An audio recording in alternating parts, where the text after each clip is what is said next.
This is a real Good afternoon, ladies and gentlemen. I declare open the 10th plenary meeting of this General Conference, which will be devoted to the continuation of the general policy debate. We will now continue with national statements, but before that, in order to make our afternoon as efficient as possible, we will need to continue the good practice of respecting the 6-minute time limit. I wish to thank you in advance for your understanding and cooperation in this regard, and just take a note that when you hear the first musical signal, you have a minute to make conclusion of your speech. And now I have the honor to call on our first speaker, which is His Excellency Mr. Carmelo Abela, Minister of Foreign Affairs and Trade Promotion of Malta. Minister, floor is yours.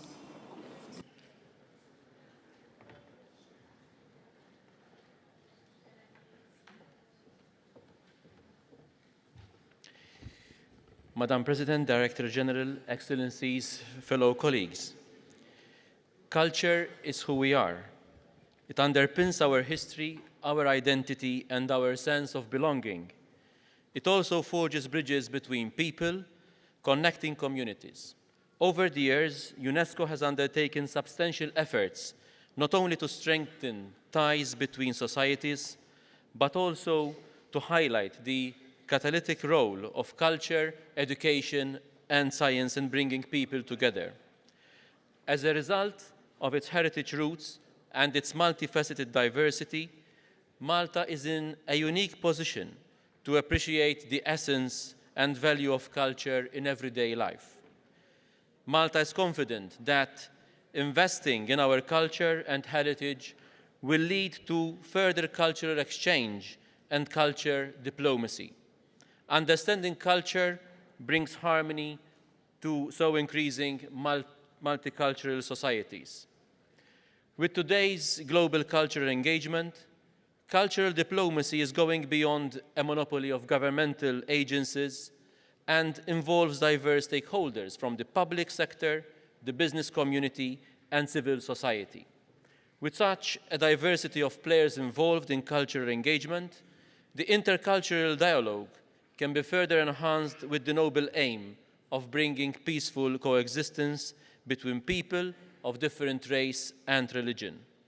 Culture can play an important role in foreign policy. Cultural cooperation can nurture dialogue, open-mindedness, and respect. Intercultural dialogue can help prevent conflicts and foster reconciliation between countries and religions. Culture can respond to global challenges, such as the integration of refugees and radicalization. It contributes to economic growth and provides the private sector with opportunities which could lead to better market opportunities. I take this opportunity to express Malta's great sense of pride and satisfaction that our capital city Valletta, as from January next year, take on the role of European Capital of Culture. Malta will continue to seek to maximize on opportunities, such as this role of Valletta as European Capital of Culture in 2018, to strengthen this synergy as a means of developing a stronger sense of awareness and understanding among the diverse elements and stakeholders in the Mediterranean region. This 39th General Conference is being held at a crucial point in time when we are witnessing whole cultural patrimonies being destroyed and wiped out. Ongoing reports of terrorists and organized crime groups targeting cultural cities, especially in conflict zones, is not only worrying but also deplorable. It has become highly apparent that in certain conflict zones, culture destruction is not incidental to the conflict, but is being carried out systematically either on the basis of ideology or religion, or to persecute by wiping out the identity and existence of distinctive communities. Sometimes it is done for pure greed or to finance their terrorist acts. The recognition by the International Criminal Court that destruction of cultural heritage can constitute a war crime reinforces the fact that protection of cultural heritage is not only a cultural issue, but also a security and humanitarian imperative. Attacks on cultural heritage is a crime against the international community, a crime against our social fabric, a crime against what brings us together, a crime against world heritage. We cannot afford to allow specific cultural patrimonies to be irreparably lost. I urge the international community to stand united. This is not a time to focus exclusively on our domestic agendas. It is the time to think about our common good. Each and every country can do its part in this fight. Last February, in its capacity as rotating presidency of the Council of the European Union in the first half of the current year, Malta convened the 4th meeting of the informal network of the law enforcement authorities and expertise competent in the field of cultural goods. This provided several member states and stakeholders from different countries with the opportunity to come together and engage in discussions aimed at addressing cultural property crime more effectively. Finally, since its setting up, UNESCO has helped inspire organizations and individuals to pursue a higher deal and improve the livelihood of a community, of a society, of a country, and of the world we live in. However, today, this is not enough. Countries, organizations, and people not only need inspiration to act, they also need to see a thirst for change, for the better, a quest to reach higher ideals. It is here that UNESCO cannot fail. With an ever-changing global community, UNESCO needs to continue to reform itself. It needs to reform itself to remain financially sound and organizationally solid so that it is capable of spreading its much-needed message in today's world. Finally, I thank the outgoing Director General, Irina Bokova, for her leadership and wish all the best for her successor. Thank you very much. Thank you, Your Excellency. And now I would like to call on the second speaker, His Excellency Mr. Jacek Czaputowicz, Under Secretary of State of the Ministry of and Minister of Foreign Affairs of Poland.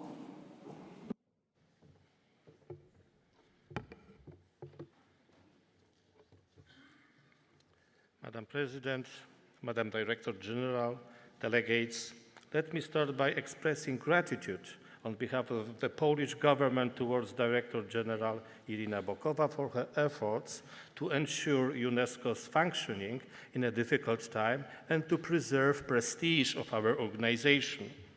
Poland will endorse Mrs. Audrey Azoulay as a candidate for the post of UNESCO's new Director General.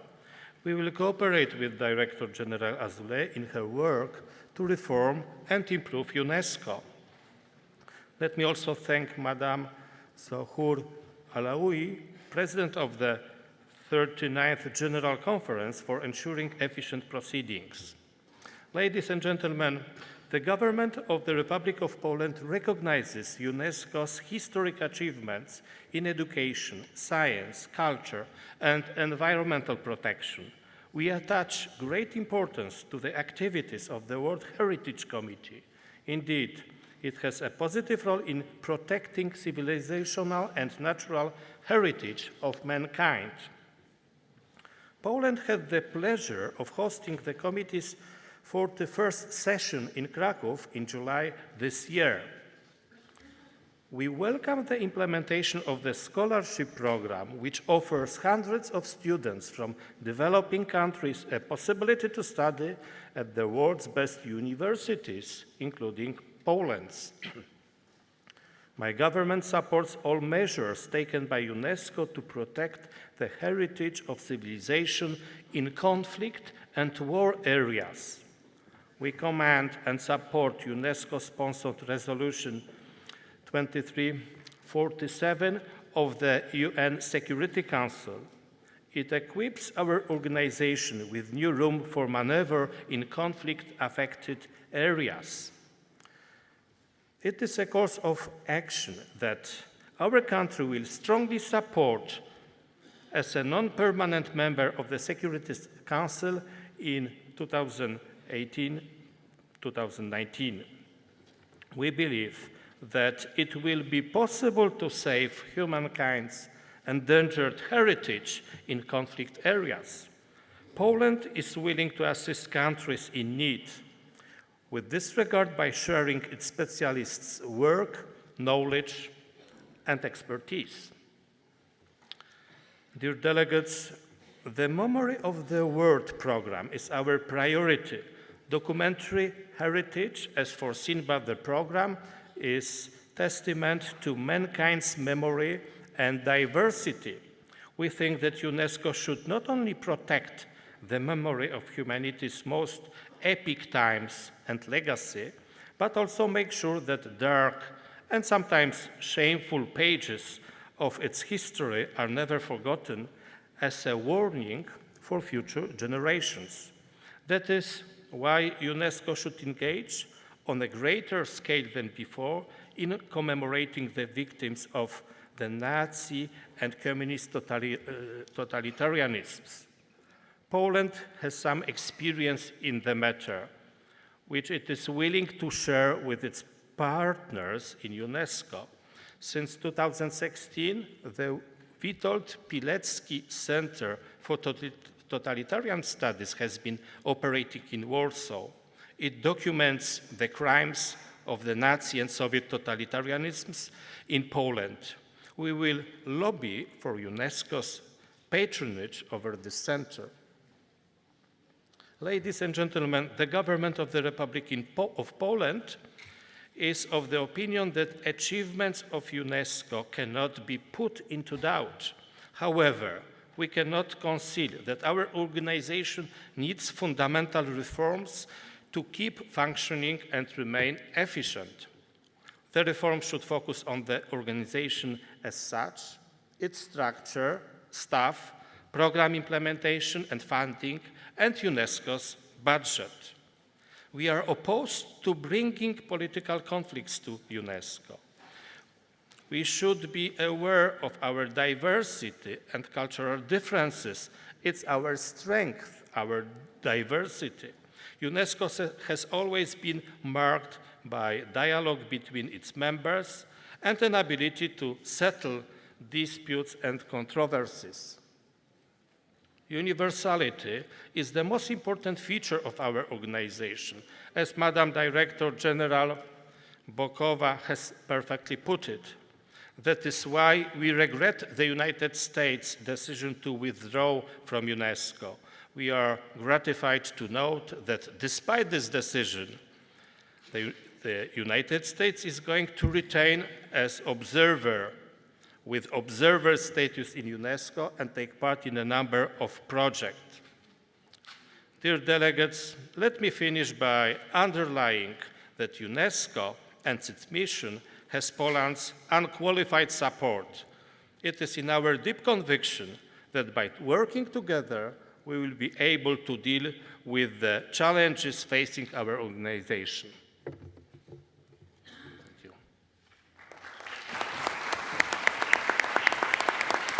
Thank you, Your Excellency, Minister of Foreign Affairs of Poland. And now I would like to give the floor to Her Excellency, Ms. Merete Risager, Minister of Education of Denmark.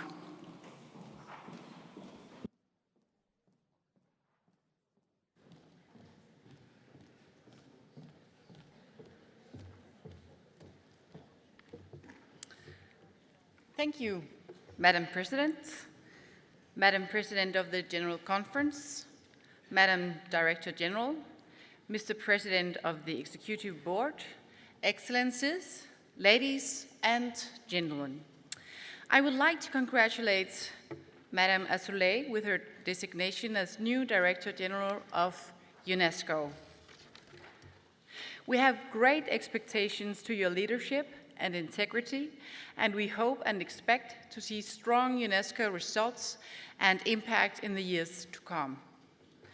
The United Nations Sustainable Development Goals represent a strong vision of a more inclusive and sustainable world. The Danish government remains committed to deliver and ensure progress towards the SDGs globally and nationally. In September, our Prime Minister, Mr. Lars Løkke Rasmussen, launched a new global initiative, Partnering for Green Growth and Global Goals in 2030, P4G. And we are proud to join forces with the governments, cities, the private sector, and civil society all over the world to move forward, including timely and meaningful involvement of the youth. This is also true at our national level. The government has set out an ambitious national action plan for the follow-up to the SDGs. Here we identify 37 areas for priority action. And now let me talk about education. Education is very close to my heart. Quality in education is about empowering children and youth to make the most of their opportunities and shape their life and education. Quality in education is also about democratic citizenship, also with a view to prevent violent extremism. This is why I have invited all schools and children in Denmark to engage in a national campaign in March to focus on community, democracy, and citizenship. And quality in education is also about ensuring comprehensive sexuality education for all, empowering students to master their own lives. Quality in education is unthinkable without committed and respected teachers. We need to set schools and teachers free to deliver quality education to all, duly reflecting professional standards and local needs. Over the last years, we have seen horrible examples, as in Palmyra, of the violent extremists destroying outstanding cultural heritage. Denmark acknowledged the important role and results of the UNESCO in fighting these crimes. In full support of these efforts, the Danish government has proposed to start the process of formal ratification of the second protocol to the Hague Convention of 1954. Also, in relation to the 2003 Convention in Intangible Cultural Heritage, we are currently stepping up our efforts, opening up for communities to make proposal for a national register. The work of UNESCO is strengthening free media, and the safety of journalists is extremely important. Denmark supports these efforts as an active member of the Council and the Bureau of International Program for the Development of Communication. In the same line, Denmark is supportive of artistic freedom, and we are co-organizing an important side event next Wednesday, setting a new agenda, partnerships for artistic freedom, and you're all kindly invited. To conclude, for UNESCO to keep fit for purpose, we need to continue and deepen reform of the organization in line with the priorities set out by the UN Secretary General.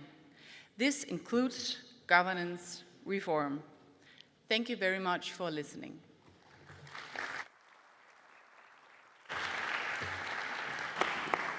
Thank you, Madam Minister, for your speech. And now I would like to invite on the podium His Excellency Mr. Muhammad Balig Ur Rahman, Minister of State for Federal Education and Professional Training of Pakistan.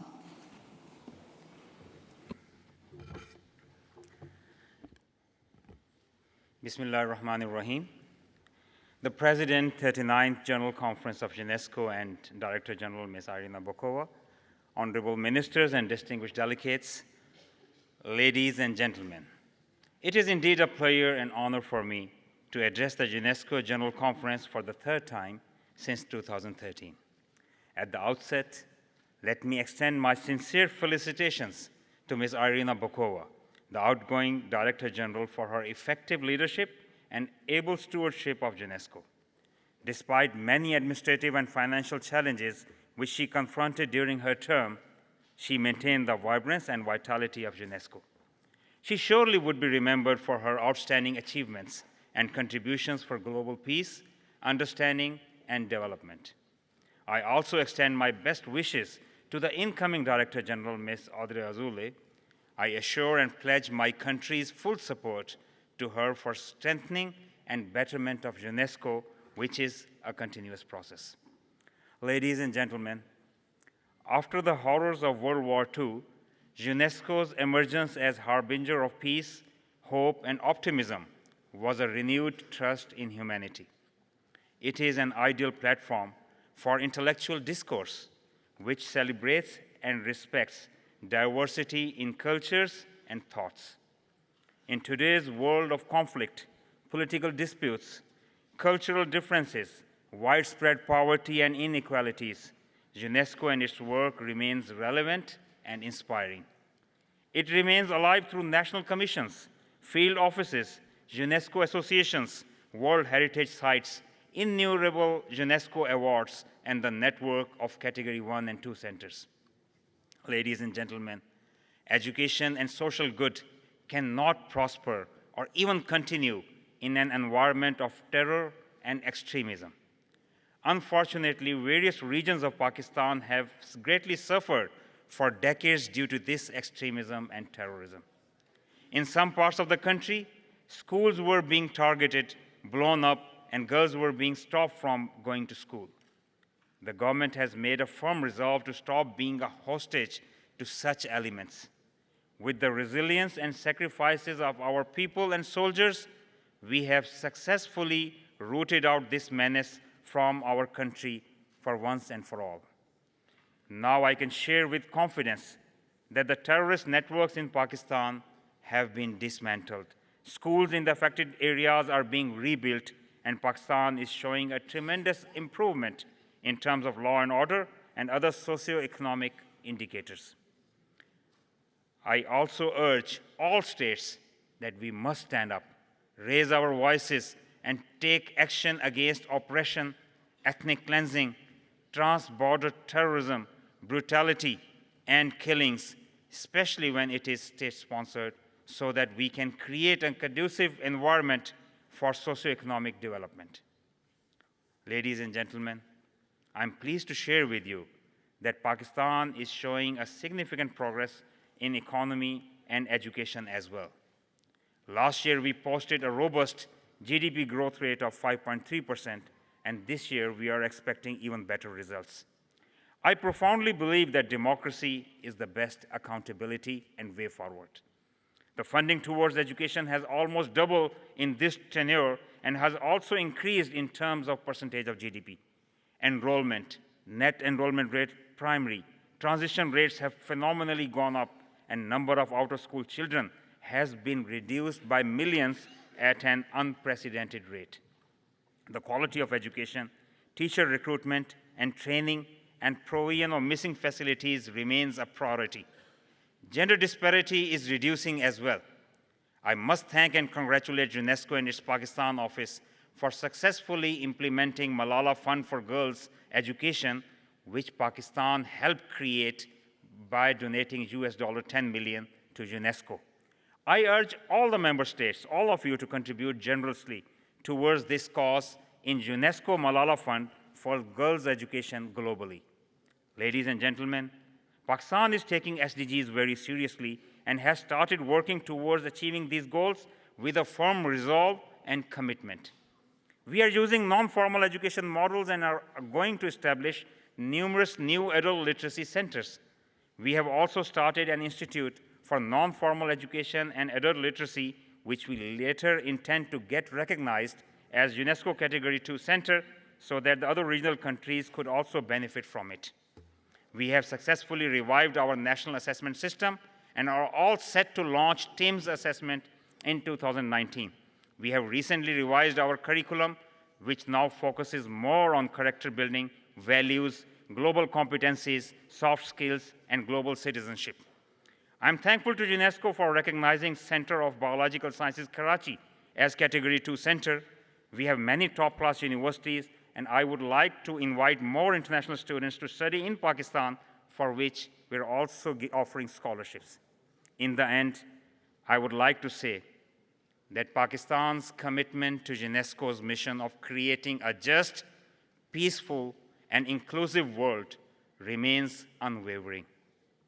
Pakistan would continue to work hand in hand with the global community to make Pakistan and the world a better and safer place for our future generations. Thank you very much. Thank you, Your Excellency. Now I would like, with pleasure, to invite to deliver a statement Her Excellency Ms. Monika Babuk, Minister of Education, Culture and Research of the Republic of Moldova.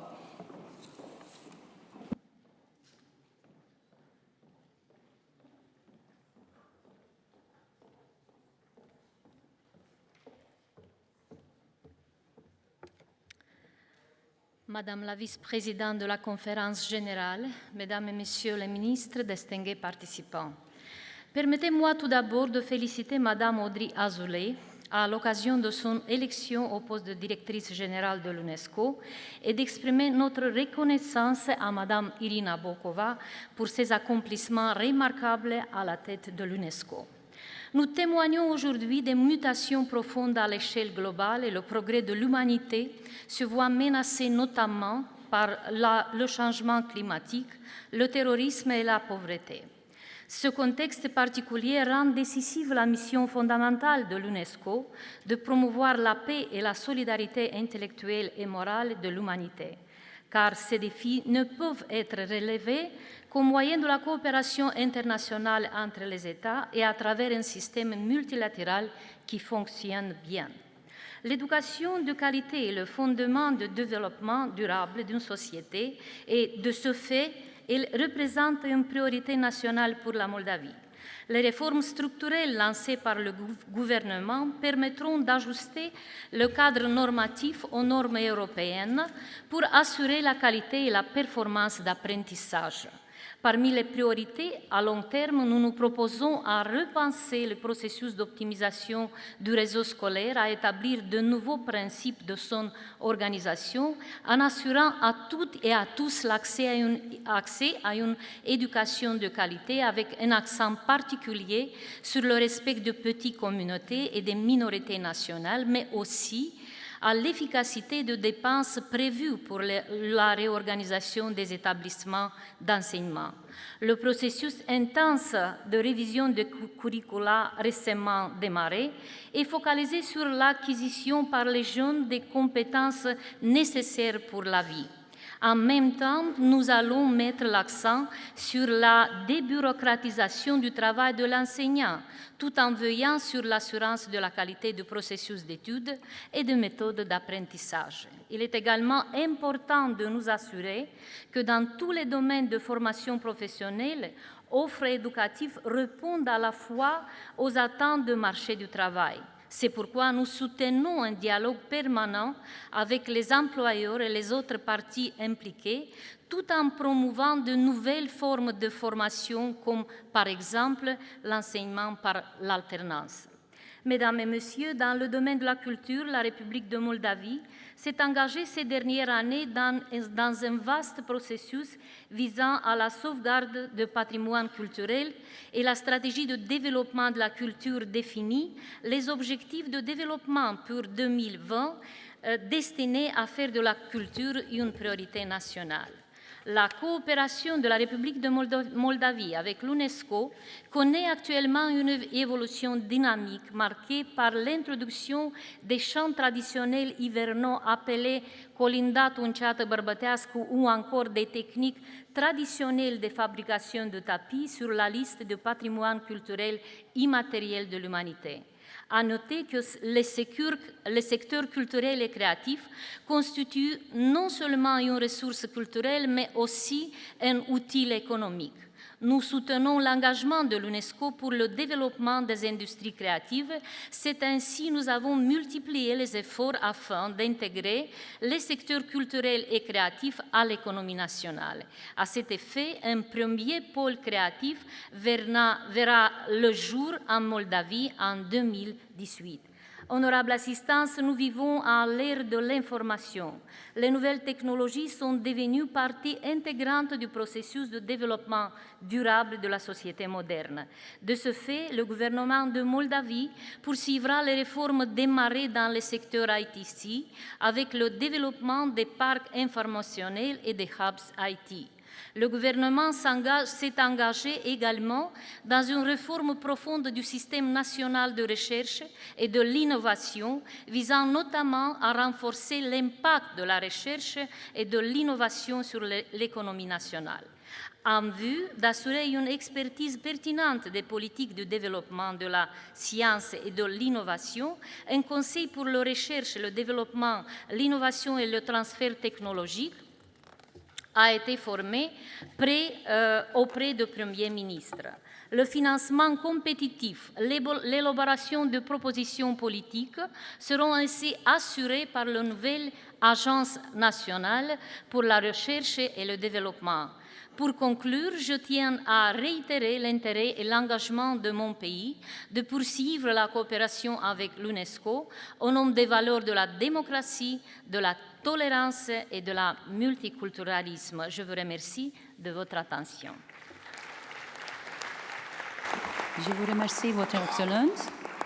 Now I would like to call the next speaker, His Excellency Mr. John C. Muyingo, Minister of State for Education and Sport of Uganda.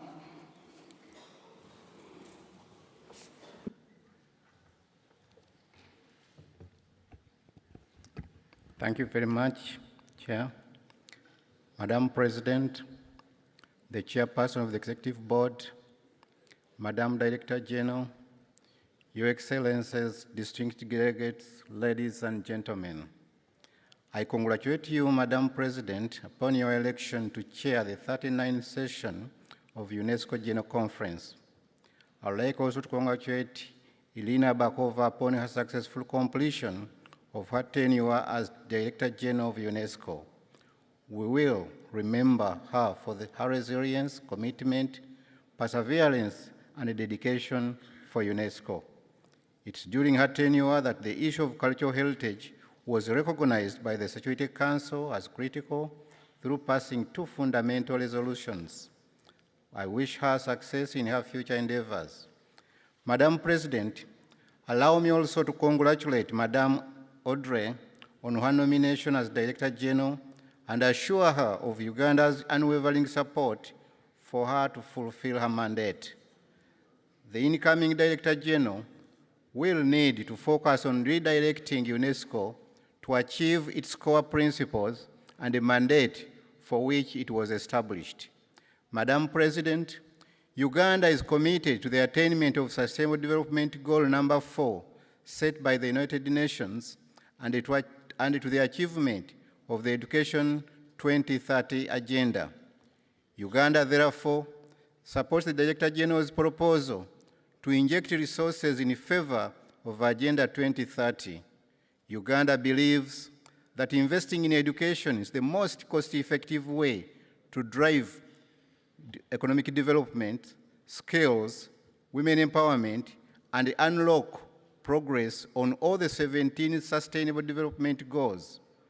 Uganda, on her part, has put in place strategies for ensuring effective delivery of appropriate education to its citizens that is clearly linked to all Sustainable Development Goals.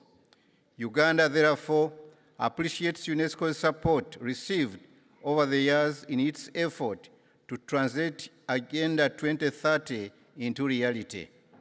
In 2016 and 2017, Uganda received support through the participation program of both the regular budget and as well as an extra budgetary funding to support various initiatives, namely the Chinese funds in trust and the CAP aid projects, the promotion of gender equity and equality in education through gender-sensitive primary teacher education, supported by the government of Azerbaijan, the Skilling Uganda program through BEA 2 projects, global citizenship education, which is integrated into the existing national primary school curriculum. Of course, this is with support from APCU.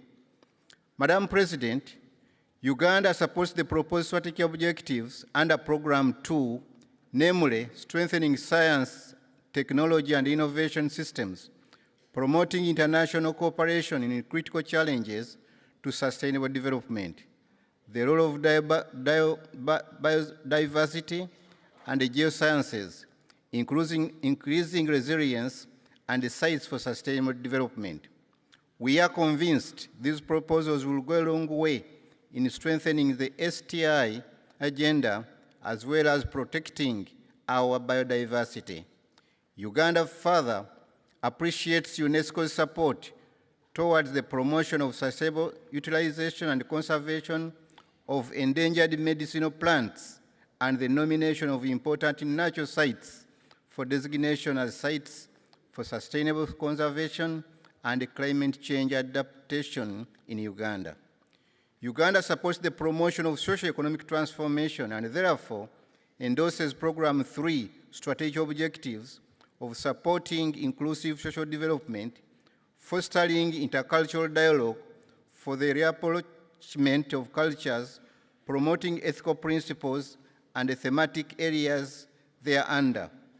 Madam President, Uganda is committed to UNESCO's conventions on conservation and safeguarding and promotion of heritage.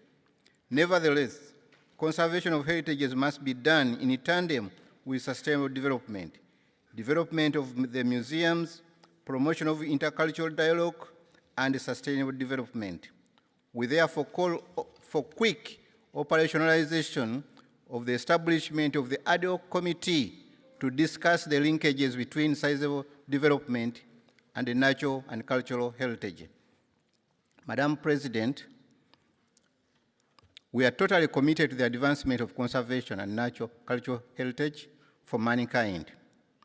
To this end, Uganda is offering her candidature to the World Heritage Committee and requests all of you for support. Madam President, Uganda is committed to the promotion of freedom of expression and access to information, as well as fostering freedom of the media. To this end, Uganda liberalized her airwaves in order to promote community access to information, participation and promotion of dialogue. Uganda has made strides in increasing access to information and also promoting the use of community multimedia centers, while addressing the challenge of increasing diversity of content for public access, safeguarding documentary heritage. As I conclude, Madam President, allow me to state that as we deliberate on issues and challenges faced by UNESCO today, particularly financing its operations, we hope that its core functions, and in particular pertaining to UNESCO programs and projects within the Africa continent, will not be adversely affected. I thank you for the attention. I'm saying all this for God and my country. Thank you.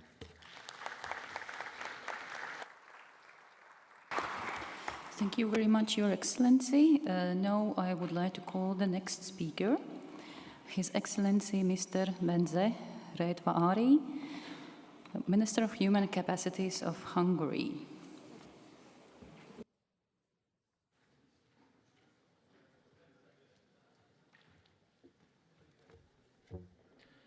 Madam President, Mr. President of the Executive Board, Excellencies, ladies and gentlemen, allow me to congratulate Her Excellency Mrs. Zahur Aloi for her election as the President of this session of the UNESCO's General Conference.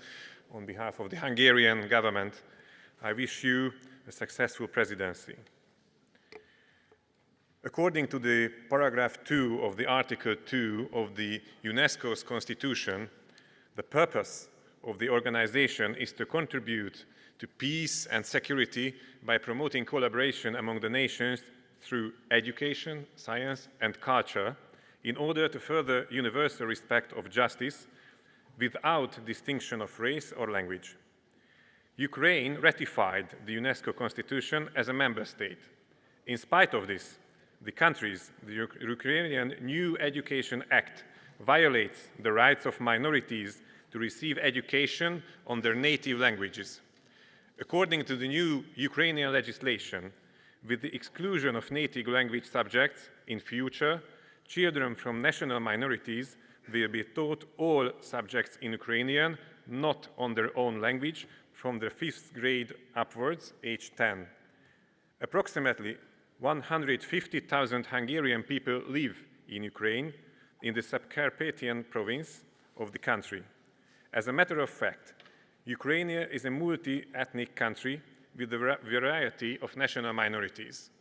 Therefore, this newly adopted Education Act violates the right of the Hungarian and other national minorities too, who are also Ukrainian citizens and would like to live their everyday life without discrimination and would like to keep learning their own language.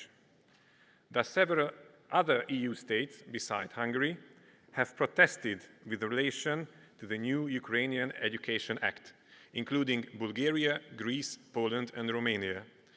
The Organization for Security and Cooperation in Europe's High Commissioner on National Minorities, Lamberto Zanier, also shares our concerns with the relation of Ukrainians' new Education Act. The government of Hungary requests that the institutions, for example, International Bureau of Education and the UNESCO's General Conference, help providing the minority rights in Ukraine on the field of education. The UNESCO would take action to preserve the right on learning on the minorities' own language. The historic presence of Christianity in certain regions of the world is essential and has to be preserved. This is why Hungary actively supports the ongoing efforts of conserving ancient Christian manuscripts in Iraq, including those saved at the onset of the takeover of Mosul Daesh, the restoration of over 30 churches in Lebanon, the restoration project of the Church of Nativity in Bethlehem, as well as the restoration of the Holy Sepulchre Jerusalem. We also finance projects in West and Central Africa to conserve and promote World Heritage. In this support program aligns well with the Hungarian government's commitment to strengthening Middle East and African Christian communities. Hungary has established a unique government department for this cause, the Deputy State Secretariat for the Aid of Persecuted Christians. In our opinion, Europe is based on the anti-Greek philosophy, the Roman law, and the Christian tradition as well. The Christian heritage belongs to the European culture. I think Europe must preserve more its own cultural identity and values during the migration crisis as well. Due to Hungary's geographical location, the issue of water is extremely important for us. In this regard, the President of the Republic, Mr. János Áder, has convened 2 successful water summits in Budapest, which have produced a set of practical recommendations for action. We also plan to host a 3rd summit in the coming biennium. We noted that satisfaction that the Executive Board recommended to this General Conference a specific main line of action aimed at strengthening the impact of International Hydrological Programme. UNESCO has a very important role in this, and we stand ready to actively support the work. Hungarian composer, ethnomusicologist, and musical educator Zoltán Kodály is celebrated in association with UNESCO this year. We are proud that this anniversary was preceded by the inscription of the safeguarding of the folk music heritage by Kodály concept to the Register of Good Safeguarding Practices. Finally, let me also thank Madame Irina Bokova for her tireless work in guiding the organization in a very difficult time. Thank you for your attention.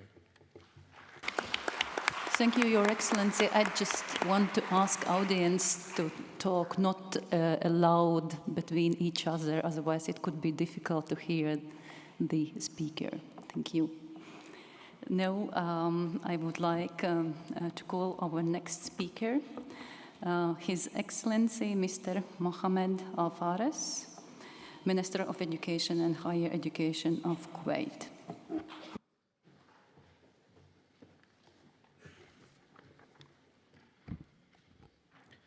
بسم الله الرحمن الرحيم.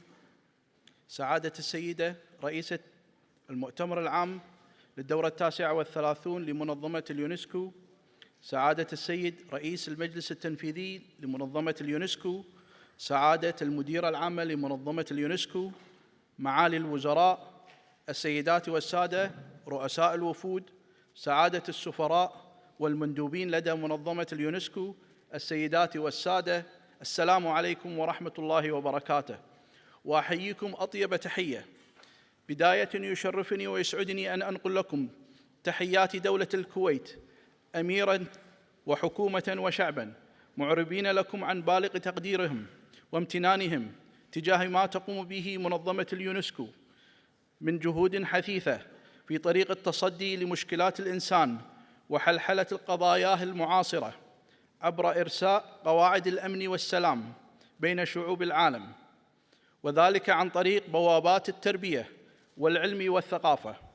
كما لا يفوتني في هذا المقام أن أتوجه بالتهنئة باسم وفد بلادي إلى سعادة رئيس المؤتمر العام للدورة 39 السيدة زهور العلوي لاختيارها لهذه المهمة خلفاً لمعالي الوزير السيد ستانلي سيماتا رئيس الدورة السابقة، متمنين لها إدارة موفقة وناجحة لجلسات الدورة الحالية.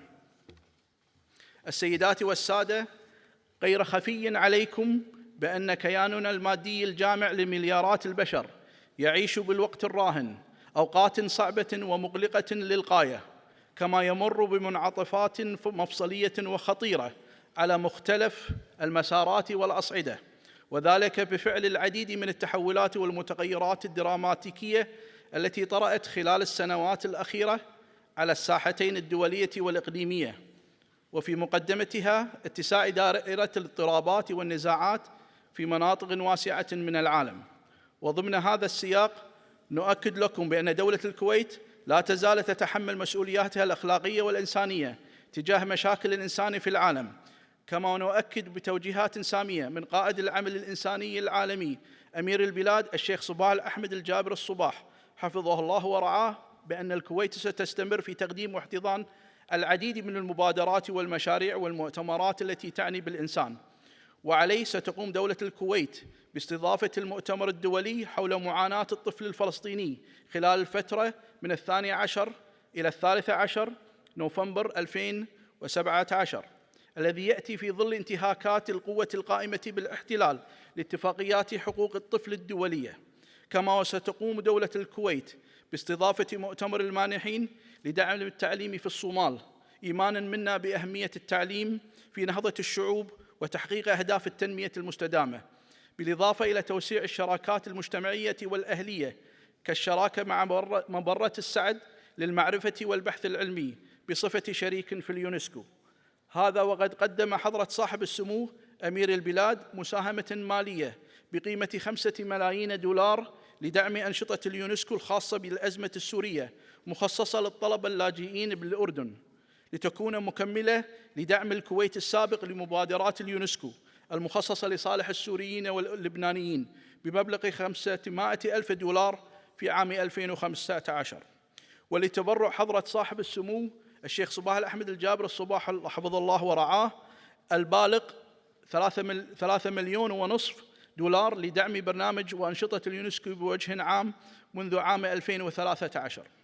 وعلى صعيد الاتصالات فإنه جاري العمل على استضافة الكويت لمركز عالمي للتمييز لتمكين الأشخاص ذوي الإعاقة عن طريق تكنولوجيا المعلومات والاتصالات، ليكون هذا المركز مكمل لمبادرة الكويت في تقديم جائزة اليونسكو باسم الأمير جابر الأحمد الصباح لتمكين الرقمي لذوي الإعاقة، والذي انطلقت في الدورة السابقة. أما على صعيد البيئة والمحافظة على الموارد الطبيعية فإن دولة الكويت تستضيف وتحت رعاية اليونسكو مركزاً من الفئة الثانية لبحوث المياه في معهد الكويت للأبحاث العلمية. السيدات والسادة، إن دولة الكويت تود أن تعرب لكم عن تأييدها ومساندتها للغايات والأهداف التي تبنتها المنظمة في خطة عملها للفترة الثانية منذ عام 2018-2021 من استراتيجيتها متوسطة الأجل للأعوام 2014-2021 الداعية إلى العمل بشكل جماعي ومترابط ضمن منظومة الأمم المتحدة بهدف التصدي للتحديات الناشئة ومواكبة المتغيرات والظروف العالمية الراهنة، وترسيخاً لمبادئ خطة التنمية المستدامة لعام 2030. وندعو الدول الأعضاء وجهات الشراكة إلى مد يد التعاون والمساندة للمنظمة للنهوض بعبائها وتحقيق آياتها التنموية لصالح الإنسان وتحقيق حلمنا العالمي المتمثل في بناء عالم ينعم بالسلام والمساواة والعدالة. وفي الختام فننشيد بجهود المديرة العامة السيدة إيرينا بوكوفا تجاه عملية الإصلاح الداخلي في المنظمة عبر الشفافية والنهج المستند إلى النتائج. هذا وفي الوقت نفسه نبارك للسيدة أودري أوزلاي اختيارها المديرة العامة لمنظمة اليونسكو، متمنين لها كل التوفيق والنجاح في مهامها القادمة. كما أعرب لكم عن تقديرنا العميق للجهود التي تبذلها الأمانة العامة للمنظمة من أجل حماية وصون التراث الثقافي في العالم، وعلى وجه الخصوص التراث الثقافي لمدينة القدس القديمة، والتي كان آخرها إدراج مدينة الخليل ضمن قائمة التراث العالمي ذوي قيمة عالمية استثنائية. وتعدياته المستمرة بحق المسجد الأقصى وما يحمله من رمزية كبيرة لدى المسلمين، متضرعاً إلى الله عز وجل أن يسود الأمن والسلام جميع أنحاء العالم، مع تمنياتنا لهذه الدورة بالنجاح، والشكر والتقدير للقائمين عليها. والسلام عليكم ورحمة الله وبركاته.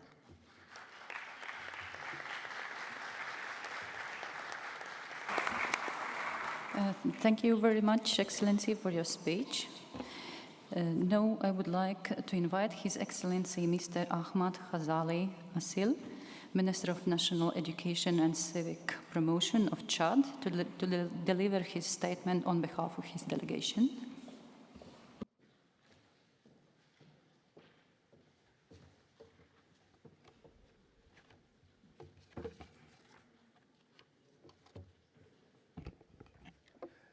Madame la Présidente de la Conférence générale, Monsieur le Président du Conseil exécutif, Madame la Directrice générale de l'UNESCO, Excellences, Mesdames et Messieurs, au nom de la République du Tchad, permettez-moi tout d'abord de féliciter Madame Zuhour Alaoui pour sa brillante élection comme présidente de la 39e session de la Conférence générale. Je voudrais par la même occasion saluer le Président du Conseil exécutif pour sa maîtrise avec laquelle il a conduit son mandat à la tête de cet organe consultatif dont le Tchad est très honoré d'en avoir été membre pour le mandat qui s'achève. À Madame Irina Bokova, nous rendons un vibrant hommage pour la qualité du travail accompli à la tête de l'organisation durant 2 mandats. Vous partez, mais nous n'oublierons pas votre combat pour le développement de l'éducation en faveur de personnes défavorisées. En particulier le programme de renforcement de capacités en alphabétisation, dont le Tchad a bénéficié et qui a servi de tremplin vers une stratégie éducative plus large, financée par les partenaires de l'éducation. Votre combat exemplaire pour la sauvegarde du patrimoine culturel mondial, détruit par les terroristes, à Palmyre en Syrie, à Tombouctou au Mali et partout dans le monde. Nous vous souhaitons bon vent. Madame la Présidente, mon pays, le Tchad, entend participer pleinement aux activités de notre organisation et en particulier à la mise en œuvre des ODD 2030. Comme stipulé dans son préambule, le programme de développement durable est fédérateur. Chaque pays devrait se sentir concerné et y apporter sa contribution en prenant des mesures audacieuses en faveur de la paix, de l'éducation, de la santé, de la protection de l'environnement et du bien-être de la population. Pour sa part, le gouvernement de la République du Tchad a adopté en juillet 2017 sa stratégie de développement durable intitulée Vision 2030, le Tchad que nous voulons. Cette stratégie converge avec les aspirations des populations tchadiennes et les ambitions du gouvernement à l'horizon 2030. Elle est cohérente avec l'agenda 2063 de l'Union africaine et les objectifs de développement durable auxquels le Tchad a souscrit. Mesdames, Messieurs, la mise en œuvre de l'agenda 2030 est une grande responsabilité pour nos pays. Nous sommes conscients que l'échéance fixée par l'Assemblée générale des Nations unies pour l'atteinte des 17 objectifs de développement durable n'est pas si lointaine. C'est pourquoi nous avons prescrit dans les actions du gouvernement le caractère prioritaire de l'éducation et avions souscrit à tous les engagements internationaux pertinents en la matière. C'est ainsi qu'un plan intitulé « Plan intérimaire de l'éducation au Tchad » pour la période 2018-2020 vient d'être élaboré et adopté.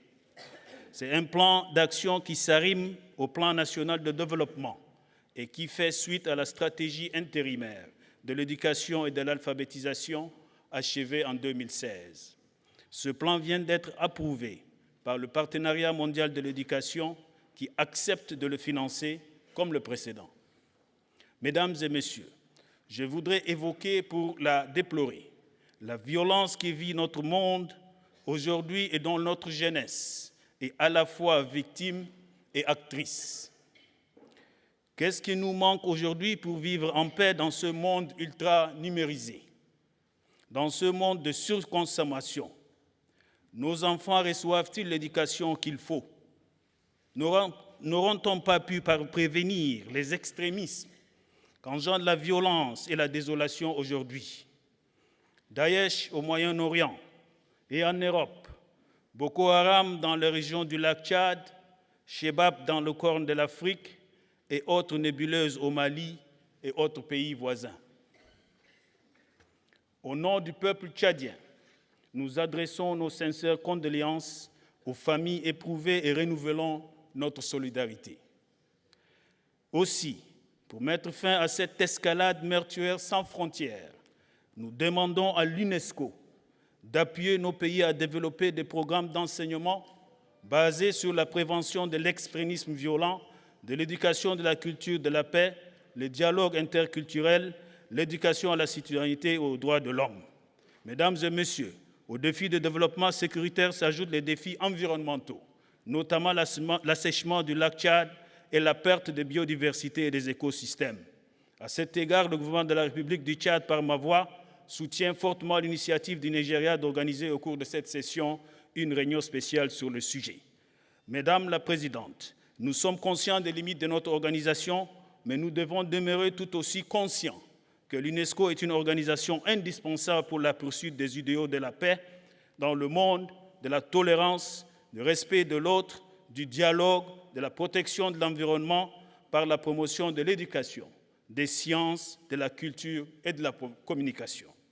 Ce sont là les principales voies auxquelles pourra faire face aux différentes crises qui nous menacent et permettront aux uns et aux autres de développer les habiletés nécessaires au relèvement de nouveaux défis et amélioreront le vivre ensemble et les attitudes propices à notre épanouissement tant individuel que collectif. Pour terminer, je voudrais, au nom de son Excellence Idriss Déby Itno, président de la République du Tchad, et à mon nom propre et au nom de la délégation tchadienne, féliciter Mme Adoui Ouzouleï pour sa brillante élection à la tête de notre institution. Nous l'assurons de notre entier soutien dans l'exercice de ces nouvelles fonctions. Je vous remercie. Je vous remercie, Votre Excellence. Now, I would like to call the next speaker, Her Excellency Ms. Sengden Lachantabon, Minister of Education and Sport of the Lao People's Democratic Republic.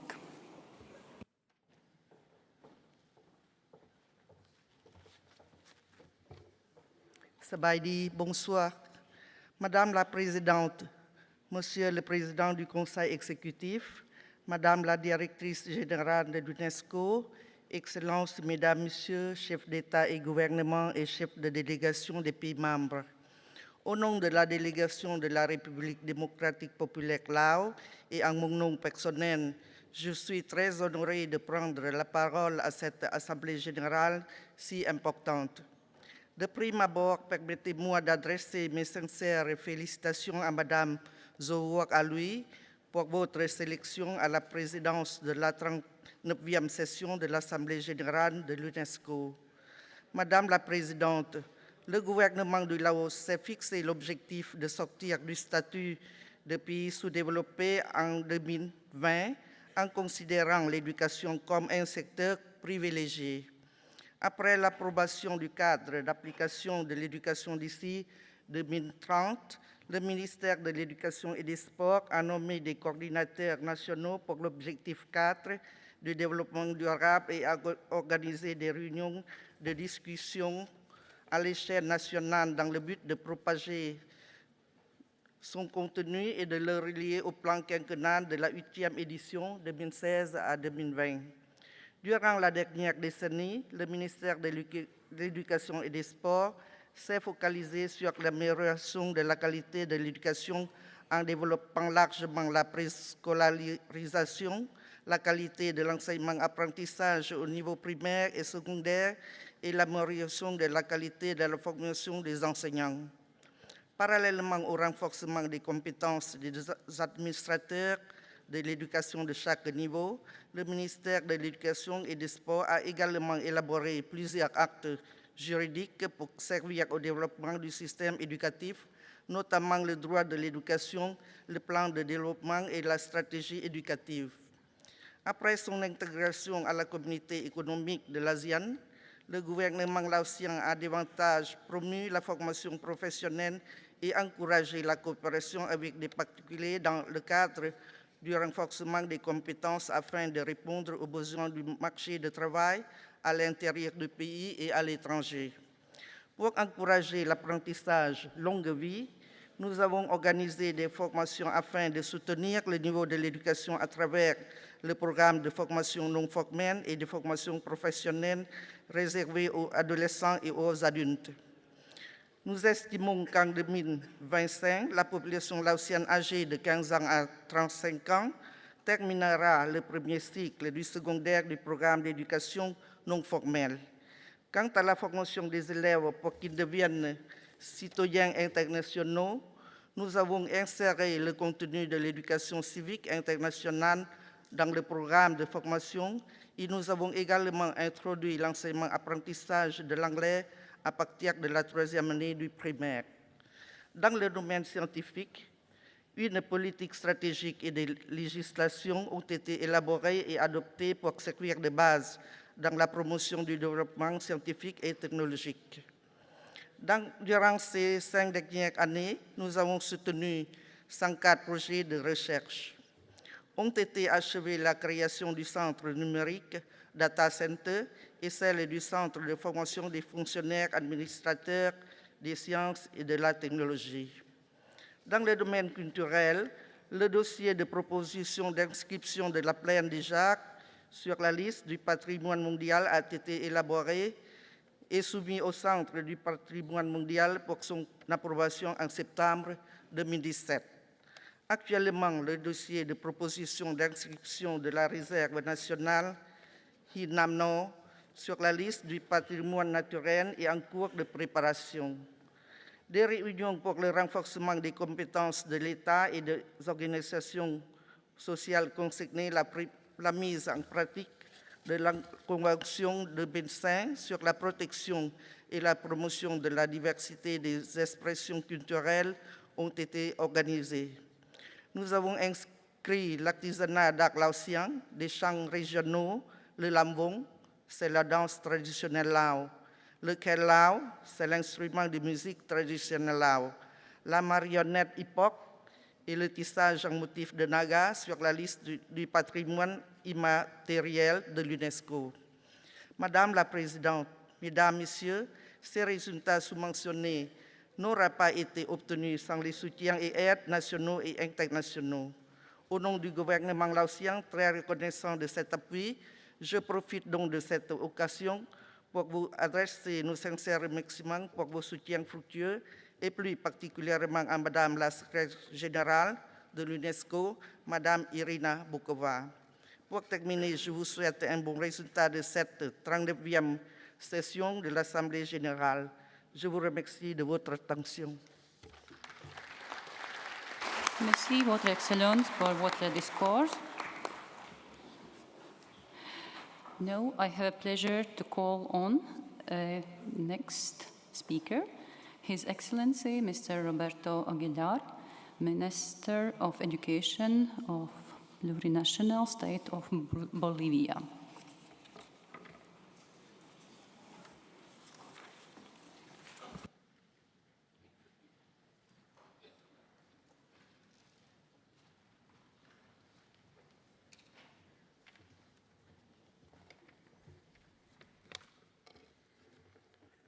Muchas gracias, Presidenta de la 39ª Conferencia General de la UNESCO, y al mismo tiempo un saludo cordial y respetuoso a todas y a todos los representantes de la Asamblea, de los diferentes Estados miembros ante la Asamblea.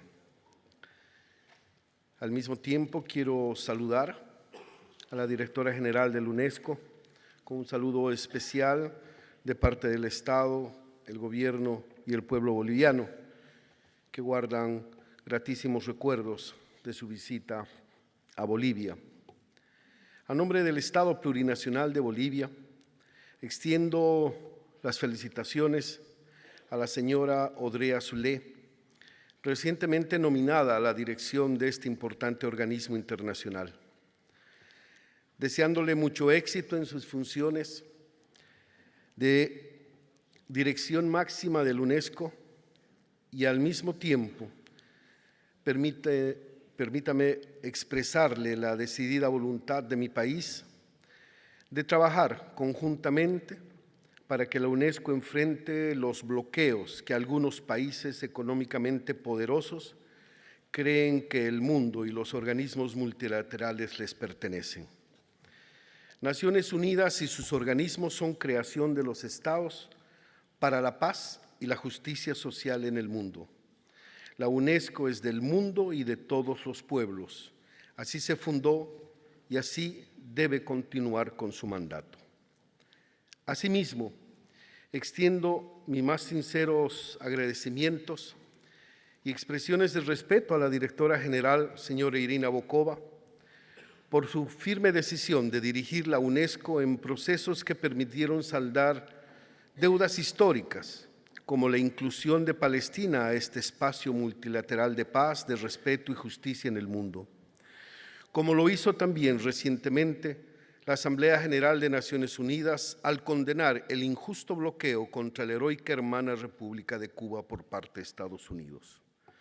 Por nuestra parte, quedará imborrable en la memoria de las comunidades educativas y de los pueblos originarios bolivianos la visita de la señora Bokova y la realización del emotivo acto en el cual la Directora General recibió de manos de representantes de todos los pueblos y naciones indígenas originarios los currículos educativos regionalizados en las propias lenguas nativas del Estado boliviano. De la misma forma, y como vicepresidente del Comité de Dirección del Objetivo de Desarrollo Sostenible 4, Educación 2030, tuve también la ocasión de compartir y valorar en su persona la convicción para el desafío de la búsqueda de un mejoramiento de la calidad y la inclusión educativa. En el tema de la educación, la UNESCO juega un rol orientador y armonizador determinante. Para nosotros como Estado plurinacional de Bolivia y en un contexto donde se impulsa una revolución democrática, cultural, social y educativa, la UNESCO y su compromiso con una visión holística y humanista para una educación de calidad en todo el mundo es de gran relevancia en la actualidad. Quiero aprovechar para felicitar a la UNESCO, al Comité Directivo Educación 2030 y su Secretaría, así como la Oficina de América Latina y el Caribe, por los trabajos realizados para apoyar la implementación de la Agenda Educativa 2030, que aperturó espacios de diálogo y coordinación en Buenos Aires, y para darle continuidad a los esfuerzos del trabajo regional, el 2018 Bolivia recibirá en la ciudad de Sucre, la reunión ministerial de seguimiento a la implementación del Objetivo de Desarrollo Sostenible 4, Educación 2030, y se consolidará la iniciativa de unificar las agendas de diversos espacios de integración. El Estado plurinacional de Bolivia asumió como principio social y revolucionario el establecer la educación como derecho humano fundamental y por ende la primera responsabilidad del Estado plurinacional, destinando a la educación más del 8% de la inversión total del país. En Bolivia, por decisión de sus pueblos, organizaciones sociales y el hermano presidente Evo Morales, se impulsa una transformación estructural de la educación. La Constitución y la Ley Educativa establecen 2 años obligatorios de educación preescolar y además de la primaria se establece la secundaria como obligatoria. La Ley de la Educación incluye como mandato universal la descolonización de la educación y, por lo tanto, la gratuidad, la inclusión, la equidad, su proyección a lo largo de la vida y el derecho a la diversidad. Hemos establecido la formación docente como uno de los factores principales de la calidad educativa. Por ello, el 2017 lograremos el 100% de docentes con formación profesional.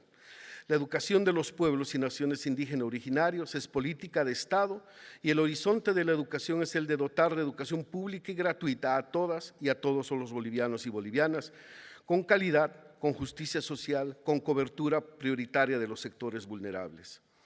Mi país está caminando paralelamente al UNESCO en el tema educativo.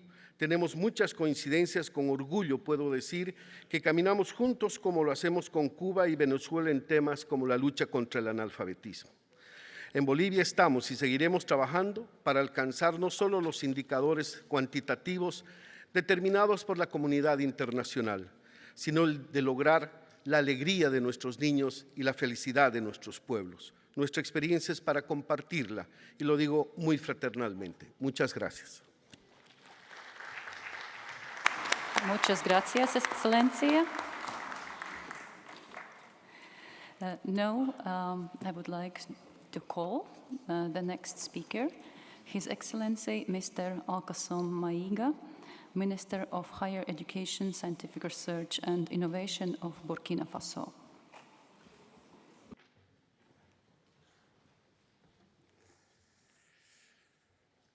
Madame la Présidente de la Conférence Générale, Monsieur le Président du Conseil exécutif, Madame la Directrice Générale, Mesdames et Messieurs les chefs de délégation, permettez-moi tout d'abord de vous adresser les chaleureuses félicitations de la délégation du Burkina Faso pour votre brillante élection à la présidence de la 39e session de la Conférence Générale de l'UNESCO. À la 38e session de la Conférence Générale en 2015, le Burkina Faso faisait remarquer que l'actualité internationale était fortement dominée par de nombreux foyers de tension, la montée du terrorisme et de l'extrémisme violent. Mon pays appelait alors tous les États membres, nantis et moins nantis, à plus de responsabilités, à plus d'engagement et de coopération afin de soutenir l'action de l'UNESCO et de lui permettre de continuer à assumer sa noble mission. Force est de constater que malgré les multiples efforts consentis par les États membres, l'insécurité ne fait que se répandre, touchant les pays que l'on croyait à l'abri du phénomène. Le Burkina Faso en a été victime avec les attaques récurrentes au cœur du pays et à ses frontières. Il s'agit là donc d'un phénomène mondial qui n'épargne aucune nation et qui est aux antipodes du développement durable et des valeurs humanistes défendues par l'UNESCO. Le Burkina Faso se réjouit de la contribution de l'organisation dans la mise en œuvre des ODD au niveau national, spécialement au regard de leur importance dans la prévention des conflits et l'instauration d'une paix durable. Dans ce cadre, le Burkina Faso a entamé un processus de domestication des ODD qui a conduit, entre autres, à la priorisation des cibles des ODD.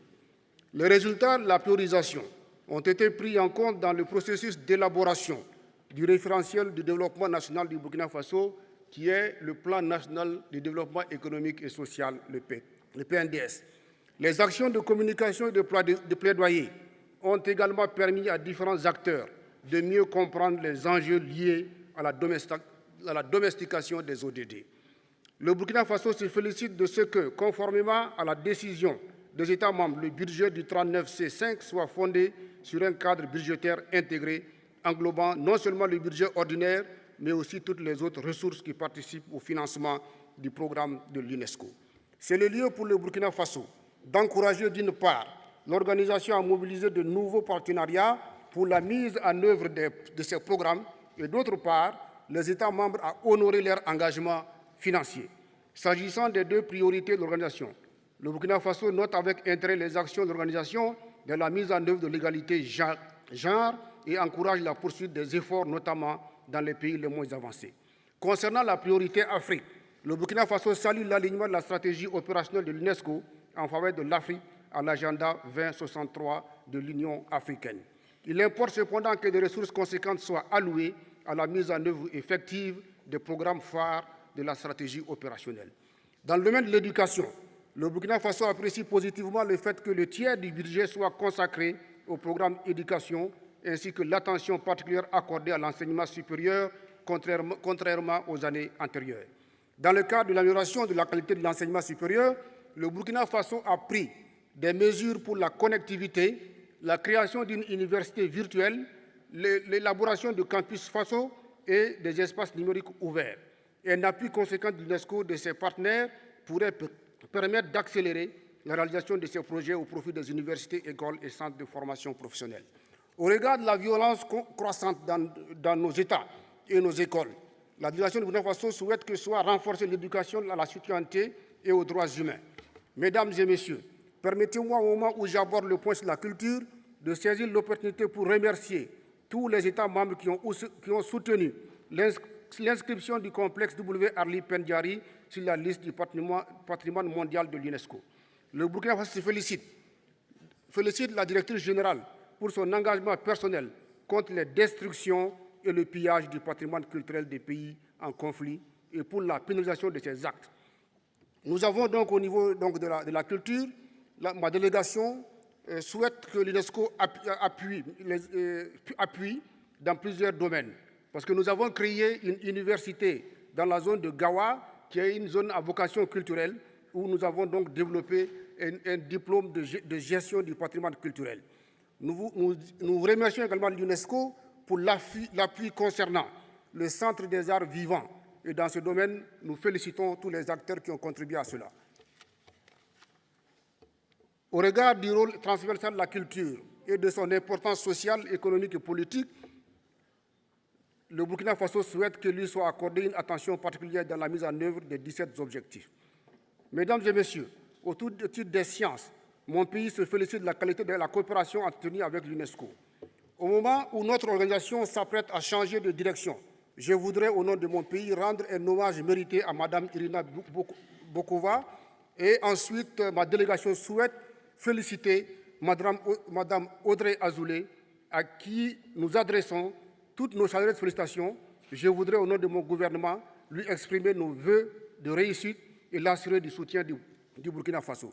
Avant de clore mon propos, je voudrais renouveler la reconnaissance de mon pays à l'UNESCO pour tout l'accompagnement dont il a bénéficié.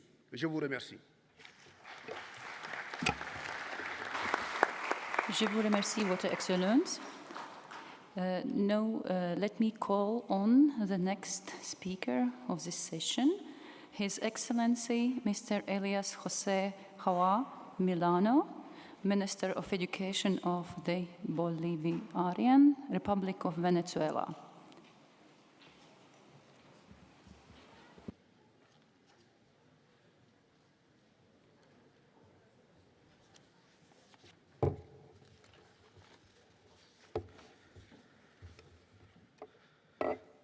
Buenas tardes.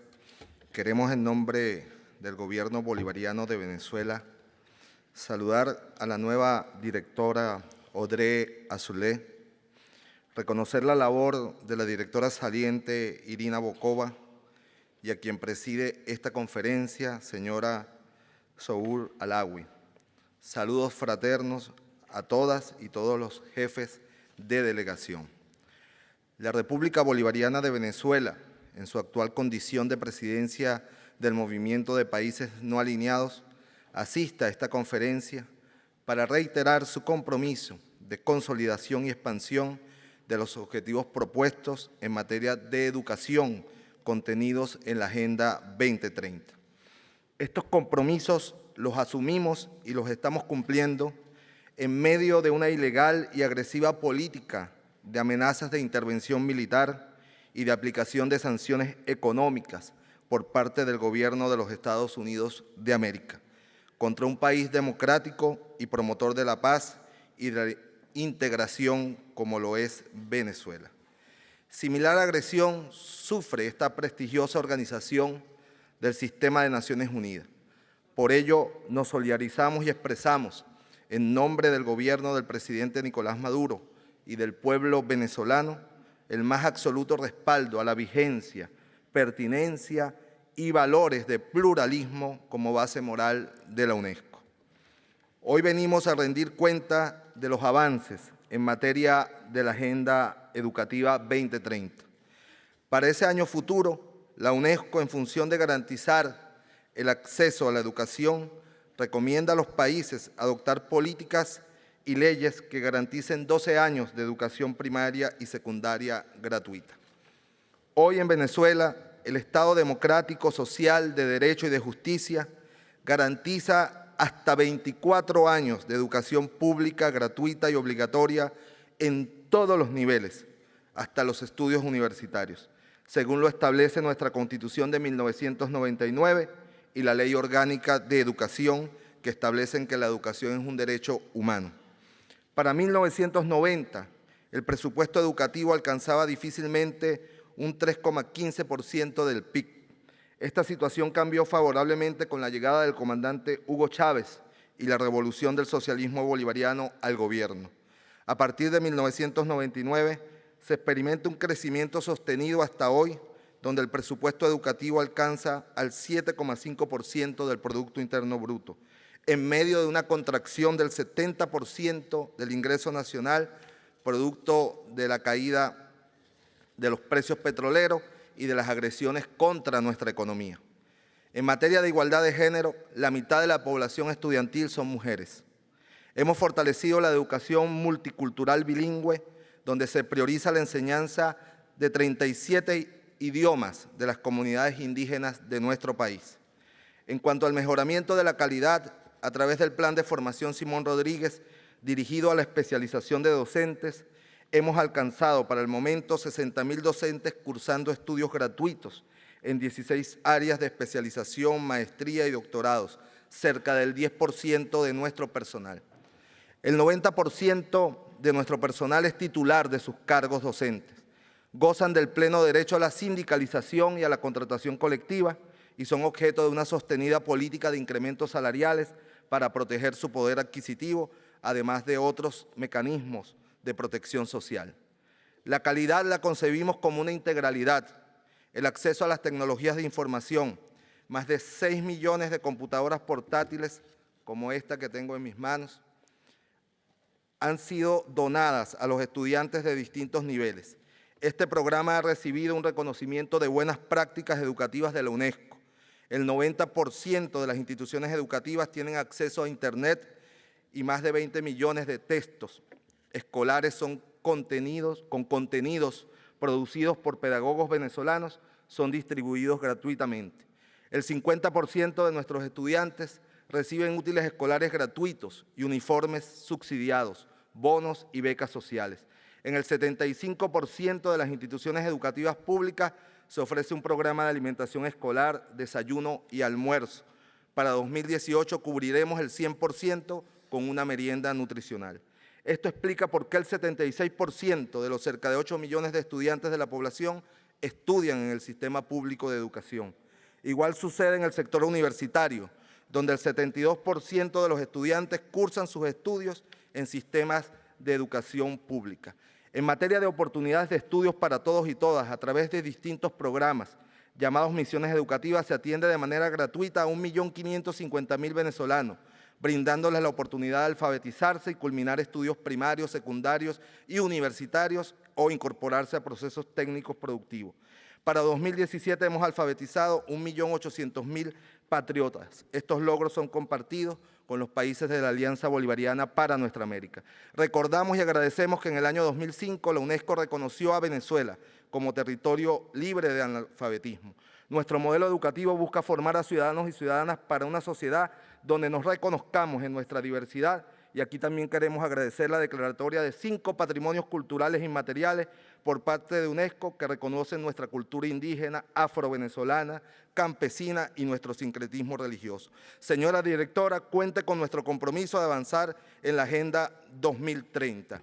Para esa fecha, nosotros habremos cumplido en formar una generación para la libertad, para la paz, para la igualdad, para el pluralismo, para otro mundo posible. Muchas gracias.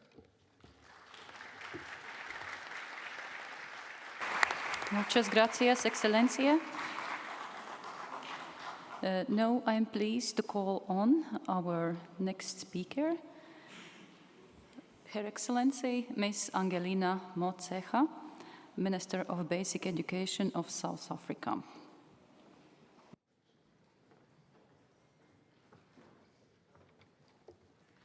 Thank you, Madam President. Let me congratulate you on your election as the President of the 39th General Conference of UNESCO, and you and the UNESCO collective leadership can rest assured of our support as a delegation and proud member state of UNESCO.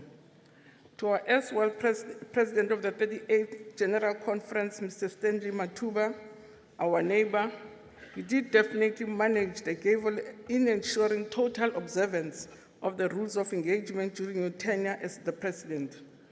To Madam Irina Bokova, the outgoing Director General, your active engagement in international efforts to advance quality education of all, gender equality, the protection of cultural heritage as a humanitarian imperative, the security of the planet, amongst many of your achievements as the Director General of this august organization, cannot go unnoticed.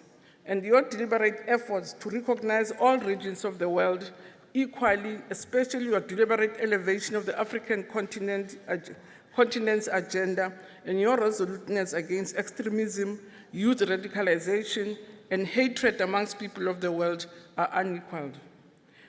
Mr. President Mutumba and Director General, we wish you well as a delegation in your future endeavors. Madam President, at the outset, let me state that the Republic of South Africa reaffirms its commitment to promoting a peaceful, equitable, and a world just in the 21st century and beyond. The spirit of multilateralism in support of global values, supported by the majority of the world's countries, is manifest in the spirit and interactions of UNESCO through its various structures, programs, and activities. The delegation that I'm leading holds a view that if we are united in the vision of UNESCO, we will be able to find solutions together for the common interests of humanity. We have noted and support the proposals made in ensuring predictability in the financial stability of UNESCO. We'd like to underline the importance of inclusivity in the process, particularly in terms of regional representativity.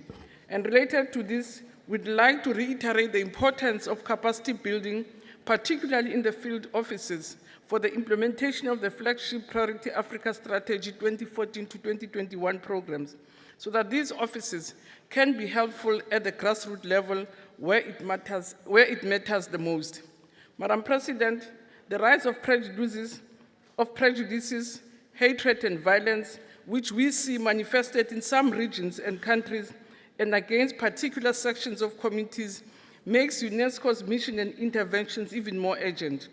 As the Republic of South Africa, we note with concern the reported rise of extremism and intolerance in various parts of the world, and these are tendencies that militate against the shared global values that UNESCO espouses.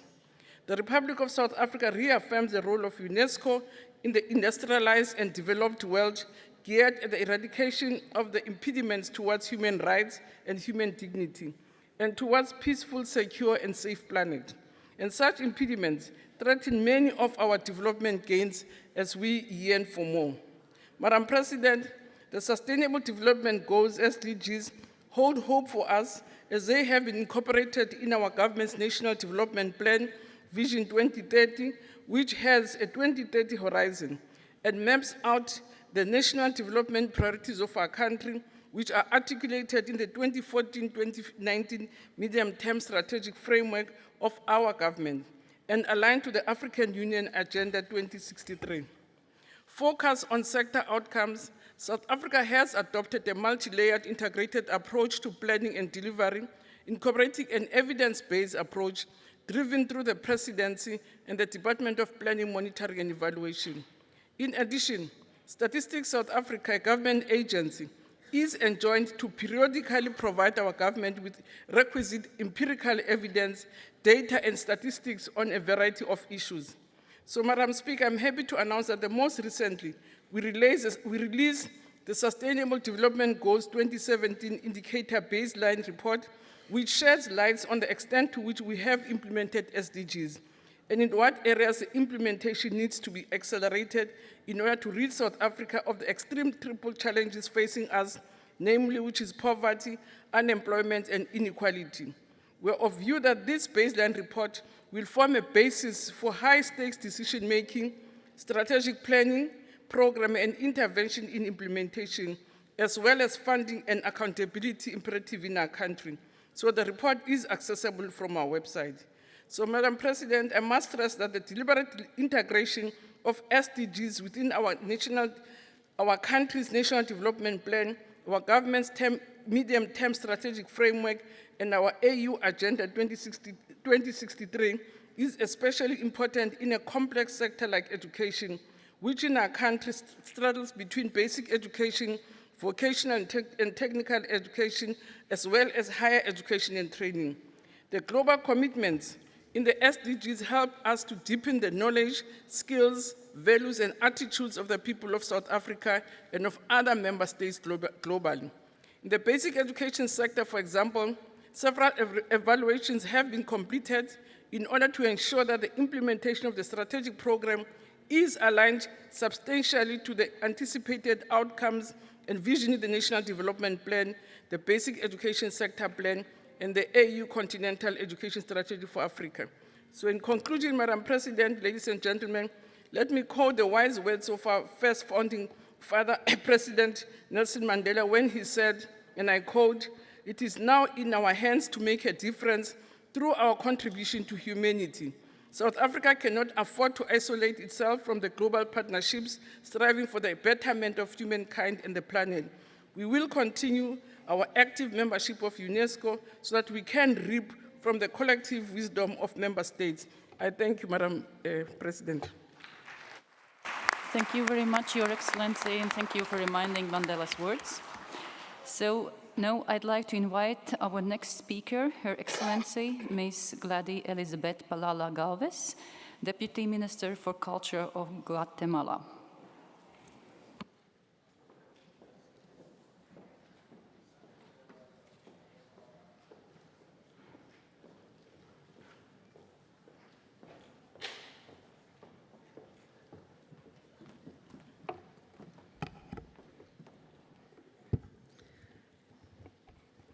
Señora Presidenta de la Conferencia, señor Presidente del Consejo Ejecutivo, señora Directora General, señores ministros, secretarios de Estado y jefes de delegación, honorables embajadores, delegados permanentes, señores y señoras.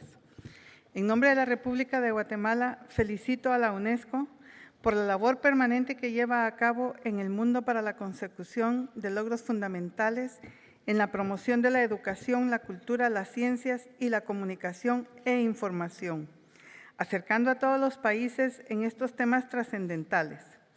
Agradecemos el apoyo que hemos recibido desde diferentes espacios de la UNESCO y la Oficina de Representación de UNESCO en Guatemala, la cual consideramos debe ser fortalecida en todos los ámbitos, particularmente el social, tomando en consideración el potencial, así como las oportunidades y retos comunes que nos unen con las hermanas repúblicas de El Salvador y Honduras, a donde podría ampliarse la cobertura de dicha oficina si así lo determinara la UNESCO y los países mencionados. Manifestamos nuestro reconocimiento a la directora general Irina Bokova por el excelente trabajo realizado durante su gestión, ya que no escatimó esfuerzos para defender los valores fundamentales de la organización. Asimismo, nuestros mejores deseos y parabienes a la señora Zulay. Hago votos para que su gestión sea un éxito. Guatemala está comprometida con los Objetivos de Desarrollo Sostenible, en particular el ODS 4 relativo a la educación, haciendo suya las tareas de hacer de la educación una responsabilidad compartida con todos los actores, monitoreando la calidad, promoviendo la profesionalización de los educadores, pero ante todo incrementando la cobertura principalmente en el área rural. Destaco los esfuerzos del Gobierno de Guatemala para promover la enseñanza multilingüe, considerando que se registran más de 20 idiomas originarios. Con el importante apoyo de la UNESCO y su representación en el país, se ha promovido la Estrategia Nacional de Formación Docente, ámbito en el que destaca el programa Teach Her. Agradecemos el acompañamiento de UNESCO por el estudio relevamiento de la investigación y la innovación de la República de Guatemala, presentado recientemente. Dicha herramienta será de gran utilidad para desarrollar la importante potencia en materia de ciencia, tecnología e innovación. Reitero una vez más el compromiso de Guatemala con la promoción universal de la libertad de expresión y la protección a periodistas. La cultura es el motor de desarrollo y el pilar de una sociedad justa, incluyente y participativa, como un elemento esencial en la concepción que tenemos de nosotros mismos, como individuos, como sociedad y, por supuesto, como parte de la humanidad. Guatemala heredó de los antiguos mayas una rica cultura de la cual estamos orgullosos de preservar, investigar, fortalecer y promover. Por ello hemos implementado políticas públicas que responden a los acuerdos de paz firme y duradera y al Plan Nacional de Desarrollo Cultural a largo plazo, contribuyendo para que Guatemala sea conocida y reconocida como un Estado multicultural, multiétnico y plurilingüe, donde las diferentes visiones puedan coexistir de manera pacífica. Nuestra nación cuenta con un vasto patrimonio material e inmaterial. La huella del sincretismo cultural se pone de manifiesto en el arte religioso, tradiciones y la arquitectura, que desde tiempos inmemoriales sigue en pie en distintas ciudades guatemaltecas. Podemos ver cómo las expresiones ancestrales forman parte de nuestro diario vivir debido al vasto patrimonio inmaterial que poseemos, donde está representada nuestra espiritualidad, gastronomía, diferentes idiomas originarios, música y un sinfín de manifestaciones. Para contribuir al fortalecimiento de la legislación cultural, se ha suscrito Guatemala a todas las convenciones de cultura de la UNESCO y se hacen grandes esfuerzos en inversión de tiempo y recursos para fortalecer el trabajo en temas arqueológicos y patrimoniales. La protección del patrimonio nacional es un eje importante de los objetivos de nación. Hemos implementado leyes para la salvaguarda de nuestro patrimonio tangible e intangible. Sin embargo, necesitamos de la cooperación internacional para alcanzar importantes objetivos. Consideramos de suma urgencia fortalecer las acciones necesarias para combatir de manera eficiente el tráfico ilícito de bienes culturales. Instamos a los países que mueven los grandes mercados de arte y bienes culturales a elevar su nivel de compromiso en la lucha de este flagelo. Finalizo mi intervención invitando a apoyar la candidatura de Guatemala para formar parte del Comité Intergubernamental de Patrimonio Mundial, considerando la experiencia que posee debido a su vasto patrimonio cultural y natural, siendo uno de los países catalogados como megadiversos del mundo. Nunca hemos sido miembros del referido órgano y estamos seguros que podemos hacer aportes importantes en esta materia y aprender humildemente del acervo de otros países. Deseo expresar nuestro sincero agradecimiento a los gobiernos de España, Azerbaiyán, Japón, Estados Unidos y Suecia, entre otros, que han brindado su apoyo a nuestro país a través de la UNESCO en diversos temas de cultura, educación y ciencia.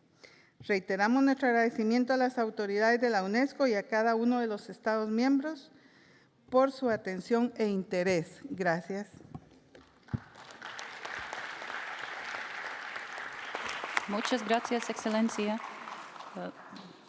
Now, I'm pleased to call His Excellency Mr. Carmel Shama HaKohen, Ambassador, Permanent Delegate of Israel to UNESCO, to address the member states.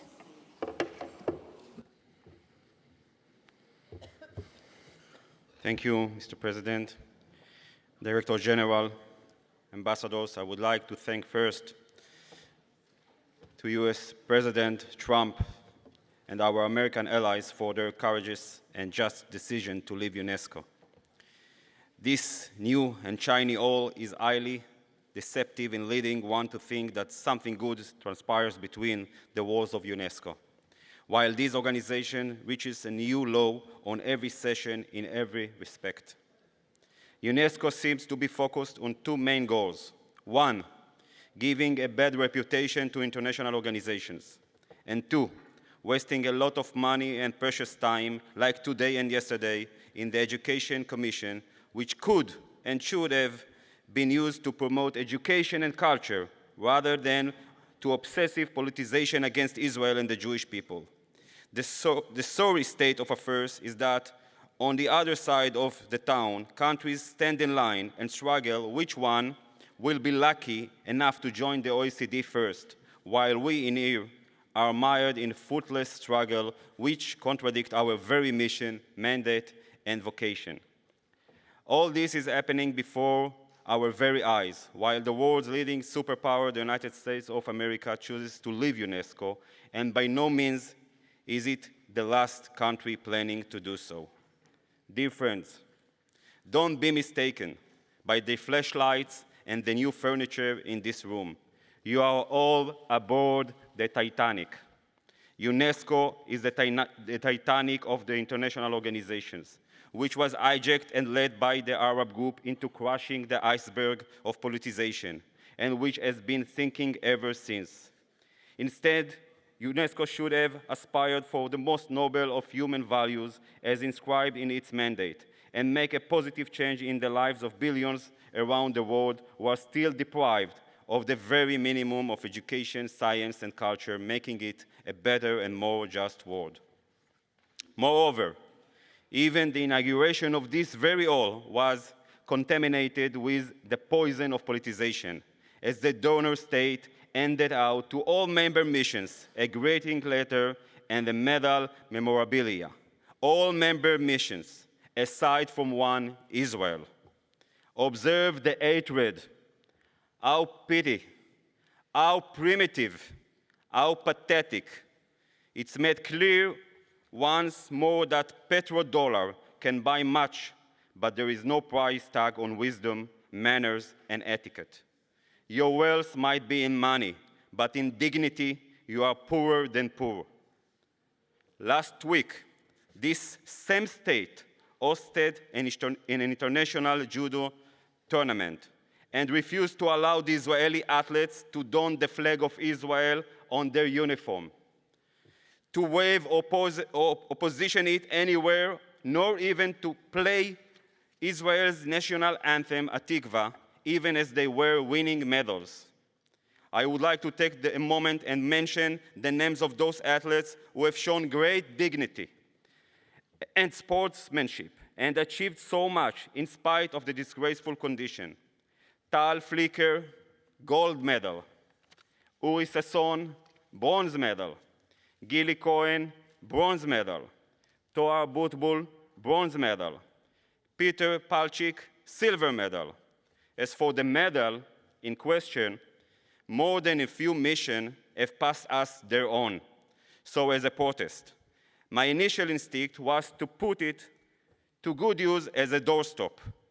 However, after giving it some more thought, I decided to donate them to the Syrian refugees who are wandering the cold streets of Paris.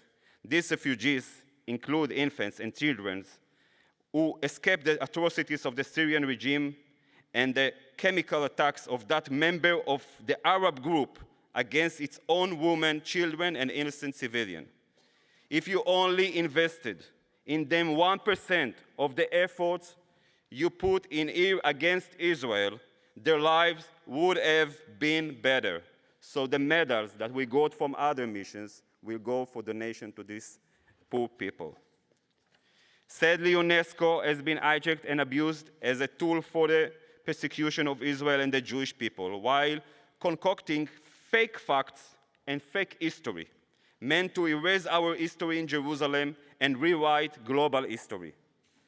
We compete with no religion over the right for freedom of worship in Jerusalem, nor do we intend to change one iota in the existing status quo, which benefits the three religions. Our historic right and connection to Jerusalem and the holy places are thousands of years old and need no affirmation from UNESCO. This week, we commemorate 100 years since the Balfour Declaration, which undoubtedly promoted the establishment of a home for the Jewish people after the Holocaust and the plight of thousands of years of exile.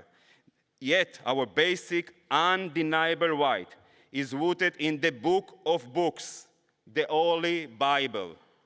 The book of books, the Holy Bible. The Palestinian and the Arab groups celebrate here from time to time anti-Israeli and anti-Jewish political resolutions, which are absolutely meaningless aside from fulfilling a sick obsession of singling Israel out and disgracing her.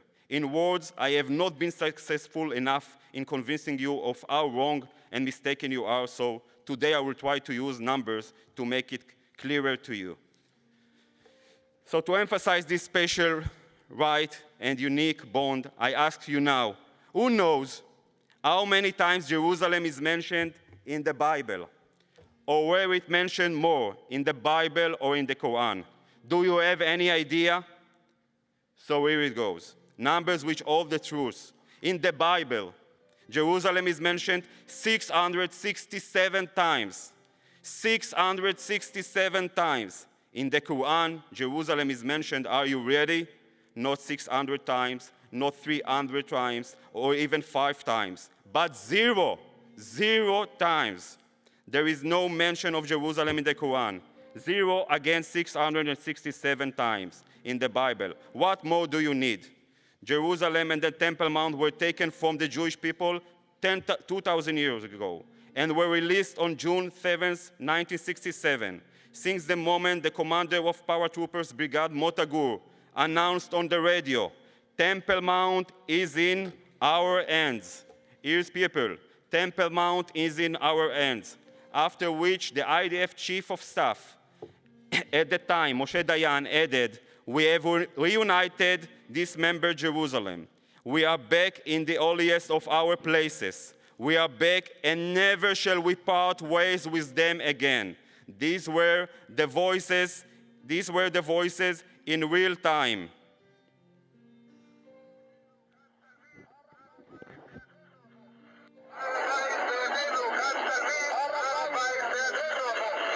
I'm sorry, Your Excellency. I have to interrupt you and ask you to conclude in 2 sentences.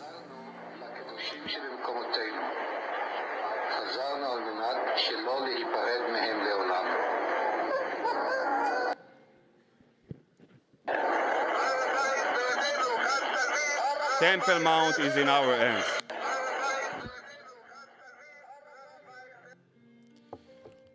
Do you understand it, Mr. Palestinian representative, Mr. Jordanian representative? Now let's view the beauty of Israel in numbers, a state which positively contributes to humanity on every possible plan. Beauty which you, the Arab group, are trying to hide and deface with lies and obsessive politicization, Your which brought Excellency, this. please One moment, sentences, I will please. finish. One moment, please. Which lies, obsessive politicization, which brought this organization to its knees and destroyed it. Last September, Mexico was struck with a terrible earthquake. A country 12,500 kilometers away from Israel. In spite of the distance, Israel's aid mission was second to arrive and lend a helping hand after Japan, and was the last to leave. Small and distant Israel arrived before anyone else with a delegation of 71 rescuers. Now back to numbers. How many people have those who initiate anti-Israeli resolutions and their collaborators sent to assist? How many should have they sent proportionally to compare it to the tiny Israel, whose entire population is less than 10 million people? The Islamic Republic of Iran, with Your 81 Excellency, million I people, warn you should have third time, sent please conclude 700 in 2 rescuers. sentences, Mr. otherwise we Iranian will be Ambassador, how forced many to did you switch out send over microphone. Mexico? Or were you all busy with dreams of Israel destruction and abomination constantly repeated by your dark and sinister leader? You do lead the world with one number for the past 25 years, the number of executions. Pakistan, with 200 million inhabitants, should have sent 1,700 rescuers. Mr. Ambassador of Pakistan, do share with us, how many did you send? Or were you too busy looking the other way as more and more women are abused and raped in Karachi? How many did Bangladesh send? How many Algeria, Morocco, Malaysia, Lebanon? The same can be. Dear Excellency, I'd like to ask you to conclude and give floor to other speaker.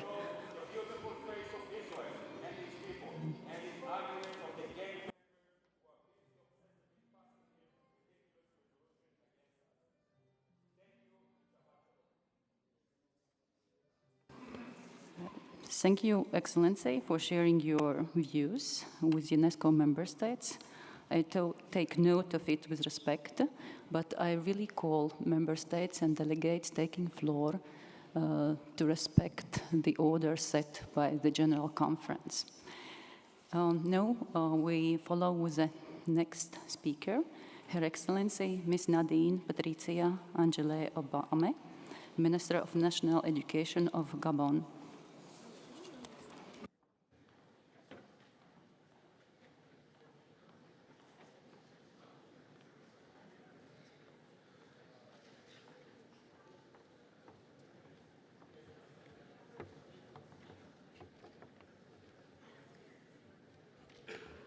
Madame la Présidente de la Conférence générale, Monsieur le Président du Conseil exécutif, Madame la Directrice générale, Mesdames et Messieurs les chefs de délégation, honorables délégués, Madame la Présidente, je voudrais tout d'abord dire ici la joie qui est la mienne de prendre la parole pour la toute première fois devant cette auguste Assemblée et exprimer au nom de son Excellence Monsieur Ali Bongo Ondimba, Président de la République gabonaise, chef de l'État, toute la considération et l'estime que le Gabon accorde à notre organisation internationale l'UNESCO.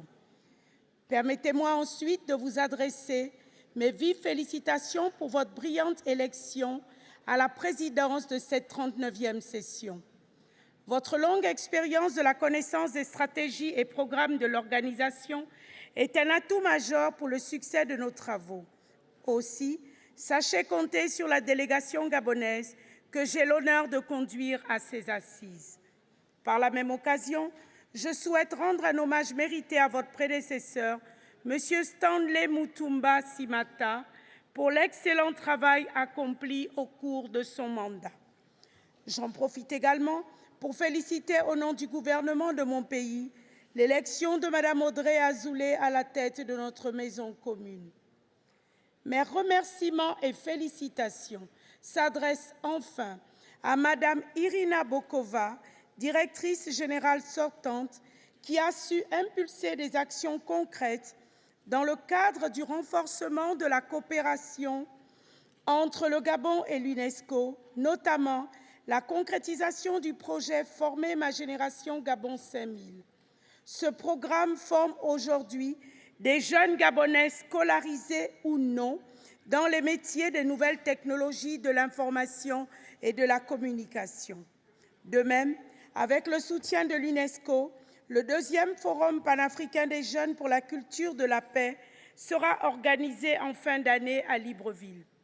Madame la Présidente, honorable déléguée, depuis la déclaration d'Incheon et l'adoption de l'agenda global 2030, le Gabon s'est résolument engagé à assurer une éducation de qualité pour tous, à promouvoir l'égalité des genres et des chances conformément aux objectifs de développement durable qui cadrent parfaitement avec le plan stratégique Gabon émergent. Ainsi, pour illustrer l'accompagnement de l'UNESCO dans le domaine de l'éducation, On peut citer le processus d'élaboration d'un plan sectoriel, l'intégration et la vulgarisation de l'approche microsciences et l'accélération de la mise en œuvre de l'éducation en santé sexuelle et de la reproduction. Dans le domaine des sciences, notre pays reste favorable à la facilitation d'un transfert des technologies par des partenariats scientifiques établis dans le cadre des relations Nord-Sud et Sud-Sud entre les institutions de recherche et des partenariats publics-privés. Aussi, appelons-nous à un renforcement des capacités opérationnelles visant à la maîtrise des nouvelles technologies afin de prévenir et d'atténuer les effets néfastes du changement climatique. En sciences sociales, le gouvernement a accordé une grande attention aux jeunes en initiant le programme « Un jeune, un métier » et aux femmes via des activités génératrices de revenus et des mesures institutionnelles visant à améliorer de façon significative leurs conditions de vie. Dans le cadre du programme de gestion des transformations sociales, le Gabon se félicite de l'organisation, avec le soutien de l'UNESCO, en juin 2017 à Libreville, de la première école MOST d'Afrique centrale. Madame la Présidente, honorable déléguée, dans le cadre de la culture, mon pays remercie vivement l'UNESCO pour avoir bénéficié de son appui pour la célébration de la Journée mondiale de la diversité culturelle, pour le dialogue et le développement, qui s'est tenue du 19 au 21 mai 2017 à Libreville. En matière de communication et d'information, notre pays vient d'initier l'élaboration d'un projet de loi portant préservation du patrimoine documentaire numérique et une nouvelle loi portant révision du Code de la communication, autorisant la création des médias communautaires, des médias en ligne et la dépénalisation des délits de presse. Madame la Présidente, honorable déléguée, partager des objectifs communs, se réunir et œuvrer ensemble, c'est là tout le sens des organisations internationales, de la diplomatie multilatérale et de la présence du Gabon à l'UNESCO. Pour conclure, je ne peux que réaffirmer du haut de cette tribune l'engagement du Gabon à continuer à œuvrer aux côtés de notre organisation qu'est l'UNESCO. Je vous remercie.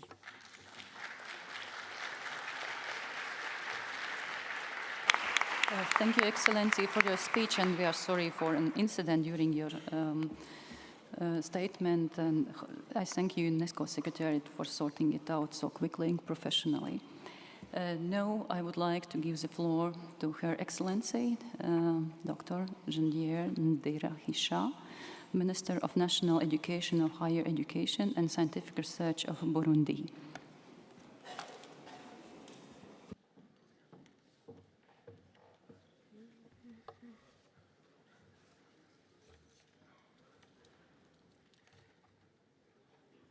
Excellences, Madame la Présidente de la 39e session de la Conférence générale de l'UNESCO, Excellences, Madame la Directrice générale de l'UNESCO, Mesdames, Messieurs, en vos rangs et titres, nous voudrions d'abord rendre grâce à Dieu Tout-Puissant qui nous a guidés tout au long de notre voyage et qui continue d'être à nos côtés durant notre séjour à Paris. Au nom de l'État du Burundi, de ma délégation et à mon nom propre, l'honneur m'est choix de m'acquitter avec un réel plaisir d'un agréable devoir de vous transmettre les salutations les plus chaleureuses du peuple burundais, de présenter mes vives et sincères félicitations à son Excellence Madame Zohur Alaoui, présidente de cette 39e session de la Conférence générale de l'UNESCO, pour les lourdes mais nobles tâches qui lui ont été confiées, et à son Excellence Madame Irina Bokova, pour la sagesse et la diligence avec lesquelles elle a conduit pendant les 8 dernières années les destinées de notre prestigieuse organisation. Je saisis cette heureuse opportunité pour réitérer mes vives et sincères félicitations à Madame Audrey Azoulay pour sa récente nomination à la tête de l'UNESCO. Excellente Madame la Présidente de la 9e session de la Conférence générale de l'UNESCO, auguste Assemblée, le Burundi, sous la conduite sage et clairvoyante de son Excellence, le Président Pierre Nkurunziza, recouvre lentement mais sûrement la paix et la tranquillité sociale, socle indéniable du développement socio-économique durable. Certes, le trajet aura été rude et exténuant, eu égard aux nombreux farouches défis, mais grâce au courage, à la ferme volonté et la détermination du peuple burundais de prendre sa propre destinée en main et de surmonter ces défis, des avancées positives et significatives ont été enregistrées. Ici, permettez-moi de remercier vivement et sincèrement toute la communauté internationale et le système des Nations Unies, l'UNESCO en tête, pour leur implication directe ou indirecte, ostensible ou discrète dans le recouvrement et la consolidation de la paix, dont le Burundi garde une soif inextinguible. En soutien indéfectible aux idéaux et efforts de l'UNESCO de recherche de la culture de la paix à travers le monde, au-delà de sa contribution de troupes dans le maintien de la paix dans le monde, principalement en Somalie et en République centrafricaine, le Burundi s'est joint aux autres pays de la communauté économique des États d'Afrique centrale dans la mise en œuvre d'un vaste projet intitulé « Les jeunes et la culture de la paix en Afrique centrale ». Ainsi, en date du 31 mars 2017, il a officiellement lancé la campagne nationale de mobilisation des jeunes pour la culture de la paix. Certes, c'est un projet ambitieux, mais porteur de grands espoirs, car orienté vers l'avenir de nos nations en général et de la jeunesse en particulier, dans le cadre de l'éducation à la citoyenneté mondiale, l'édification d'une société inclusive, pacifique et résiliente. Excellences, Mesdames, Messieurs, l'État du Burundi tient à cœur par la mise en œuvre des objectifs de développement durable. Il accorde une attention particulière au DD4 concernant l'éducation, l'égalité des genres, les jeunes et les enfants, mais aussi aux autres objectifs de l'agenda 2030. À cet effet, des réformes profondes ont été entreprises au niveau de l'enseignement avec l'introduction de l'école fondamentale et la réforme baccalauréat, master, doctorat. Il se soucie également de l'apprentissage tout au long de la vie et de l'alphabétisation des adultes. Excellences, Mesdames, Messieurs, je ne saurais terminer mon propos sans vous transmettre les sentiments de reconnaissance du peuple burundais à l'inscription le 27 novembre 2014 à l'UNESCO du tambour burundais sur la liste du patrimoine immatériel de l'humanité de l'UNESCO. Toute la population du Burundi reconnaît le tambour comme un élément fondamental de son patrimoine et de son identité. Désormais que c'est reconnu au niveau mondial, c'est le sentiment de fierté qui domine au Burundi. Enfin, satisfait de la priorité accordée à l'Afrique quant à la mise en œuvre des objectifs de développement durable, l'État du Burundi réaffirme sa volonté à rester fidèle à la charte de l'UNESCO et à promouvoir ses idéaux de paix et de développement équitable et durable. Partant, il s'engage à travailler de concert et à rester solidaire avec les autres pays membres de l'UNESCO pour la réussite effective de ces objectifs. C'est à cette fin que le Burundi a exprimé son souhait de prendre part aux travaux du Conseil exécutif de l'UNESCO. À tout le système des Nations Unies, à tous les États amis et partenaires, à toutes les organisations tant gouvernementales que non gouvernementales, l'État du Burundi réitère son engagement à entretenir de bonnes relations et une bonne et franche collaboration. Vive la coopération internationale, vive l'UNESCO, je vous remercie.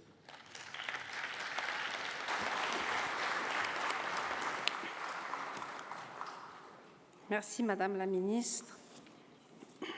Et maintenant, je donne la parole à Son Excellence, Monsieur Mokele Moletsan, ministre de l'Éducation et de la Formation du Lesotho.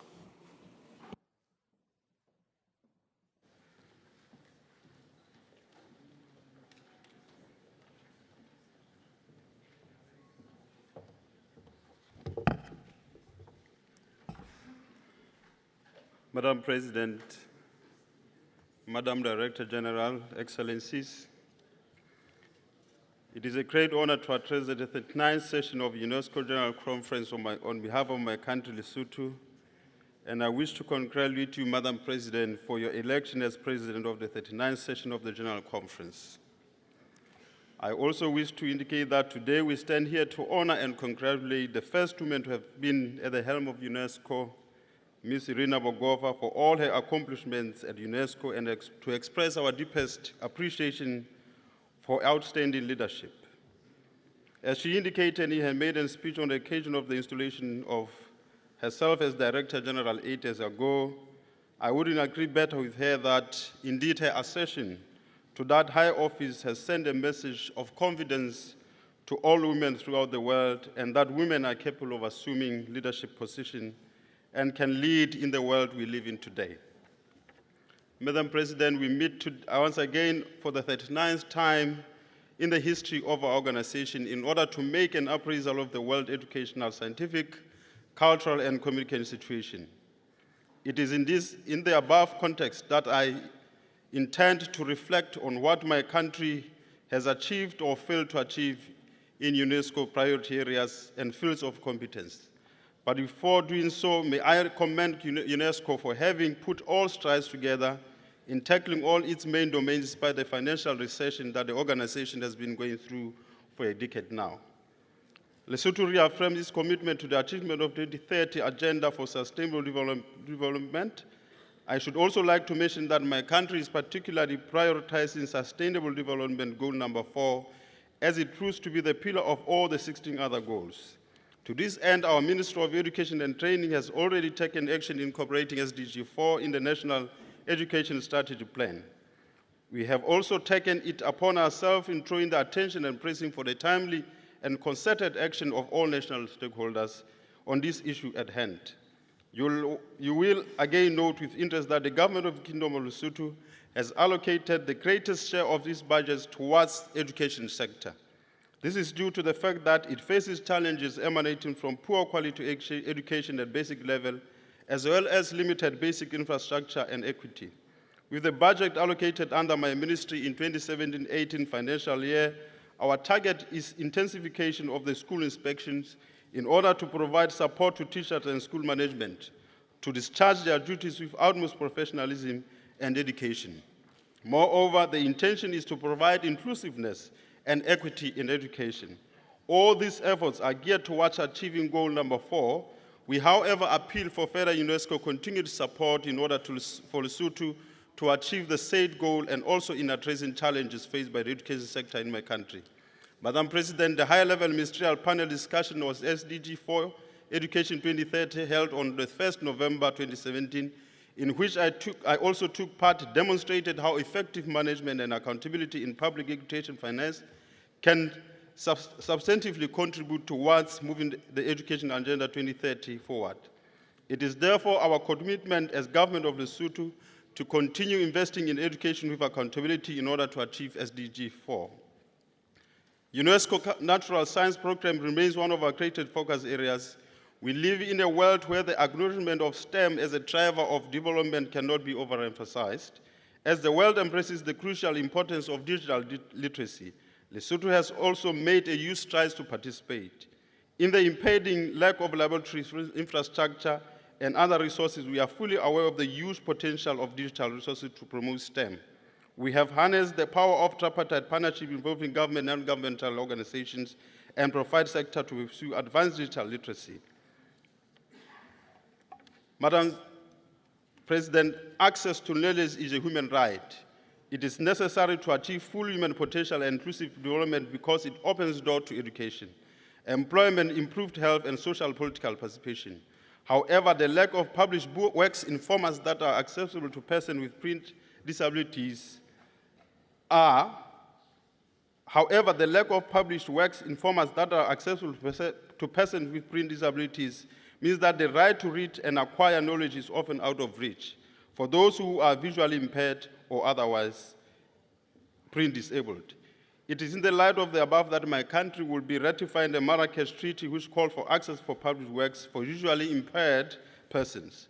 Lesotho recently held a sub-regional seminar in collaboration with the electronic information libraries with the intention of making a level playing ground for the adoption of the treaty in the country and also encouraging other countries in the region to follow suit. It is therefore my vehement hope that UNESCO will play a leading role in ensuring that member states adopt the Marrakesh Treaty for people with disability. Lesotho recognizes tourism as a growth sector, and we are committed in improving our tourism attractions as one of the strategies to grow with our sector. We are grateful to UNESCO and some of our partners, with special mention of the German Commission for UNESCO and the German Federal Agency for Nature Reserve Conservation in their continued support to assist Lesotho establish its first biosphere. In conclusion, let me reiterate the role and relevance of UNESCO in contributing to peace and security by promoting nations through education, science, culture, and communication. Therefore, as the government of the Kingdom of Lesotho, we remain committed to the founding principles of UNESCO and shall endeavor to support this important organization. I thank you all for your attention. Thank you, Your Excellency. Et maintenant, je donne la parole à Son Excellence, Monsieur Ioannis Amanatadidis, ministre adjoint des Affaires étrangères de Grèce. Excellence. Non. C'est les Pays-Bas maintenant. Ah. Je m'excuse. Je vais donner la parole à Son Excellence, Madame Barbara Wolfensberger, directrice générale de la culture et des médias au ministère de l'Éducation, de la culture et des sciences des Pays-Bas.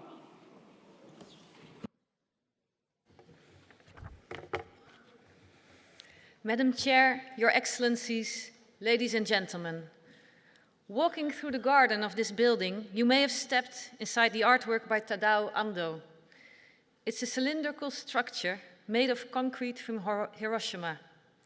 When you speak, you don't hear your own voice, only silence.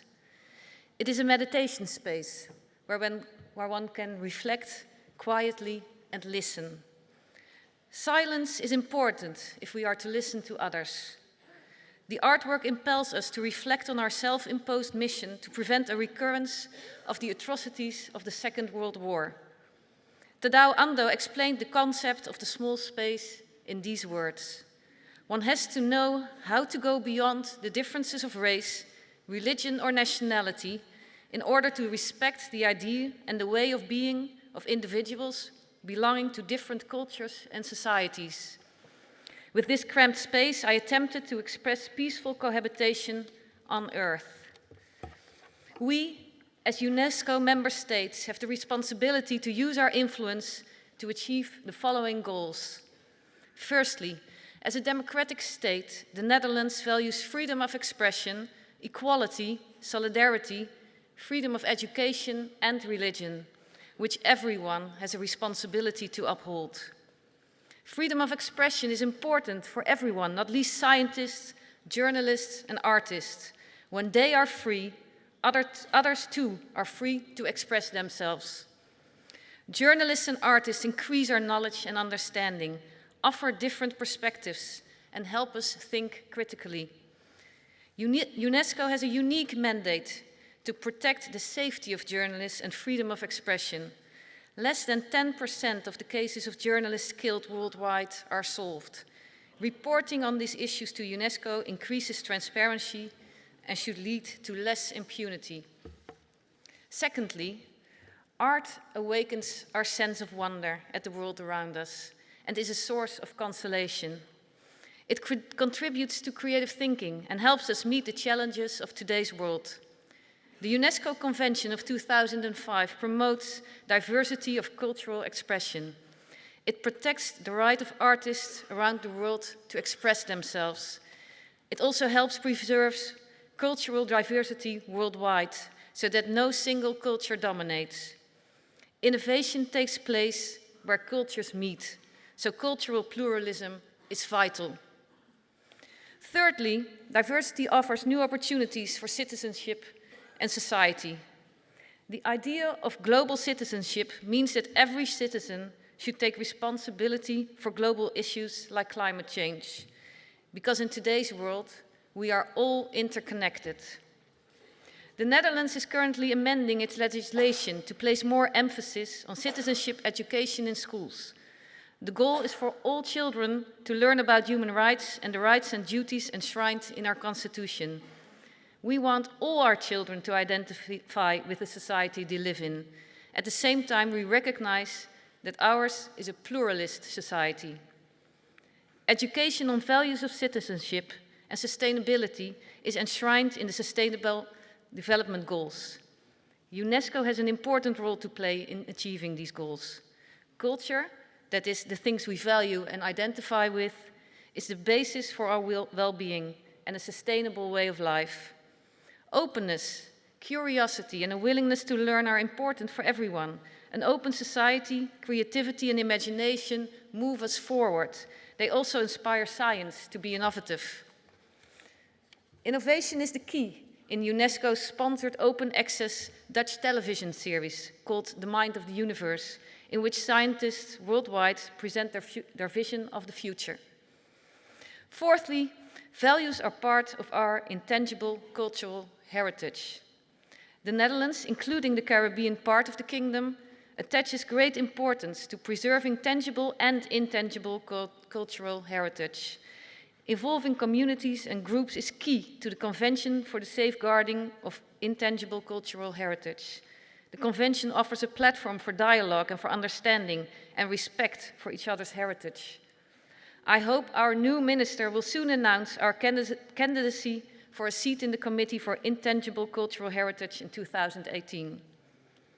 We feel for the people of the Caribbean islands hit by recent hurricanes, devastation that also has an impact on heritage.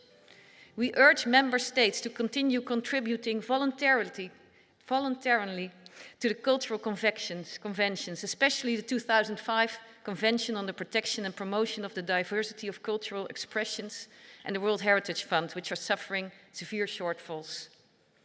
Lastly, depoliticization, as well as governance and financial solvency, are key to UNESCO's future. We congratulate Audrey Azoulay on her nomination as the organization's new Director General. And I would like to end my speech with a quote from her vision. UNESCO is an organization for dialogue between people and not a forum for arguments between states. We hope that the member states will take this message to heart. Thank you very much. Thank you, Your Excellency. And now I will give the floor to His Excellency Dr. Tufua Panapa, Chief Executive Officer for Ministry of Education, Youth and Sports.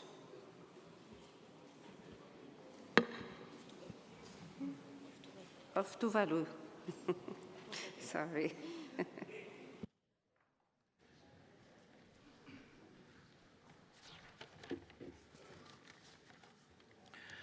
Madam President, distinguished Head of State and Government delegations, Madam Director General of UNESCO, Excellencies, ladies and gentlemen, Talofa and warm greetings from the smallest independent island nation in the world, Tuvalu. At the outset, let me associate myself with previous speakers in extending our special congratulations to you, Madam President, on your election as President of the 39th session of the General Conference, and to reassure you of our support during your presidency. I also wish to highly commend your predecessor for his classic leadership and dedication in the work of the General Conference during the past years. Our blessings also to the outgoing Madam Director General.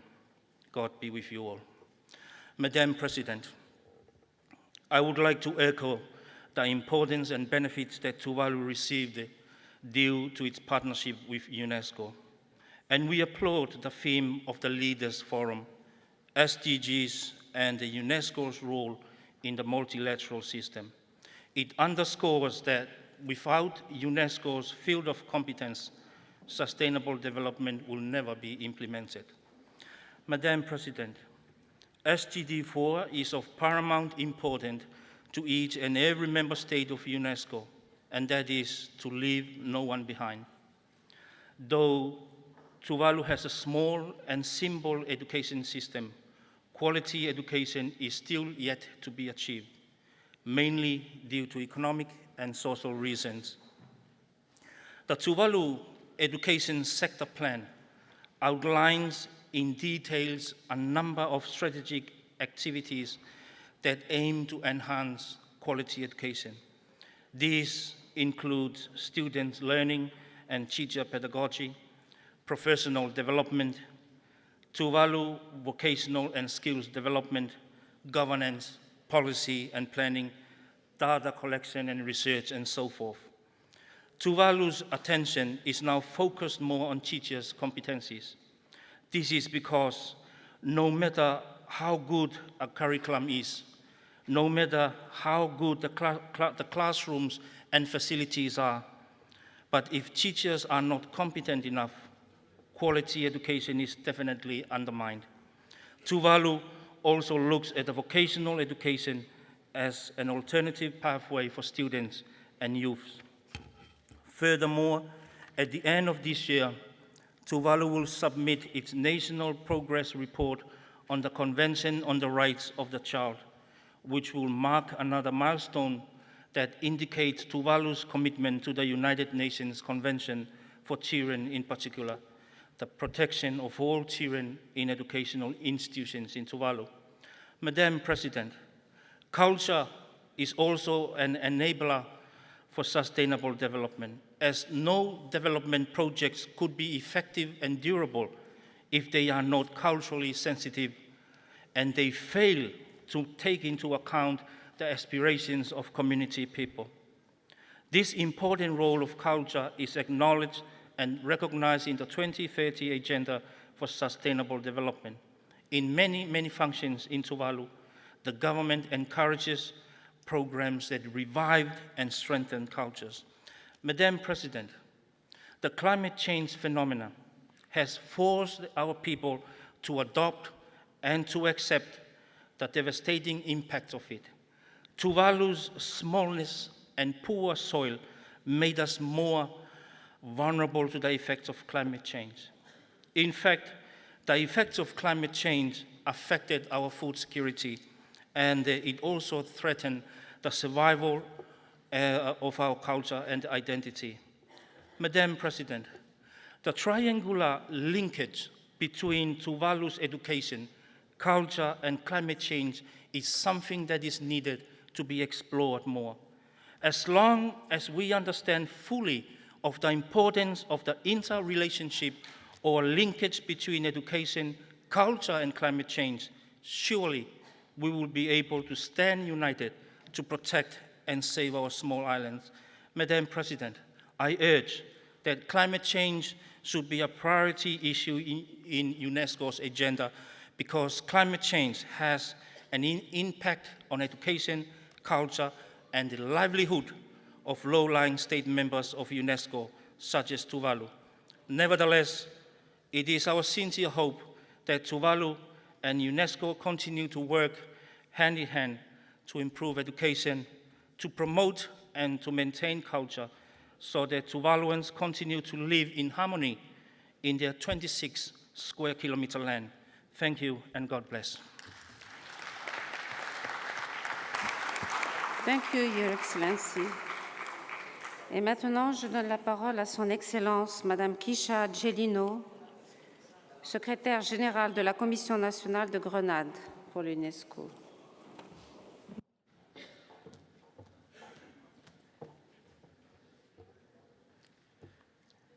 Madam President of the 39th session of the General Conference, Mr. Chair of the Executive Board, Madam Director General, Excellencies, ladies and gentlemen. Madam President, I am pleased to join my esteemed colleagues before me in congratulating you upon election as President of the 39th session of the General Conference, and I wish you every success during your presidency. As a member state of the Caribbean community, I must first of all convey Grenada's heartfelt sympathy to all the victims of our Caribbean region and across the world who are presently suffering adverse effects of the recent monster hurricanes, Irma and Maria. This is the first time we have had 2 Category 5 storms ravage the region in one season within weeks of each other.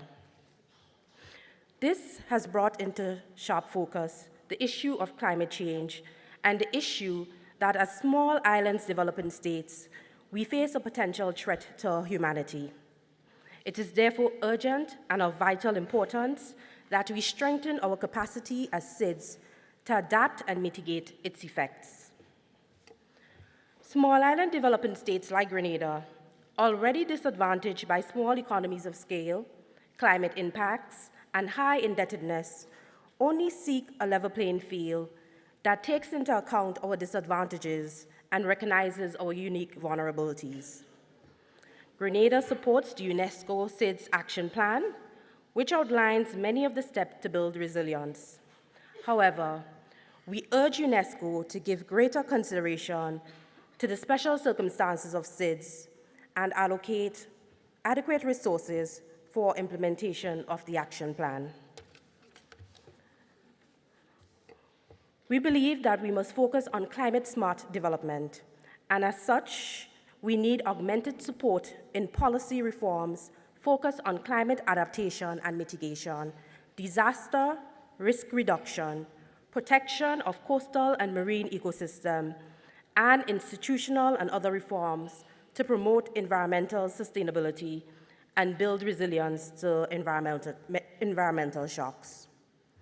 We look forward to the adoption by this session of the General Conference of the Declaration on Ethical Principles related to climate change. Grenada recognizes the importance in working at all levels of education to promote access, quality, and innovation.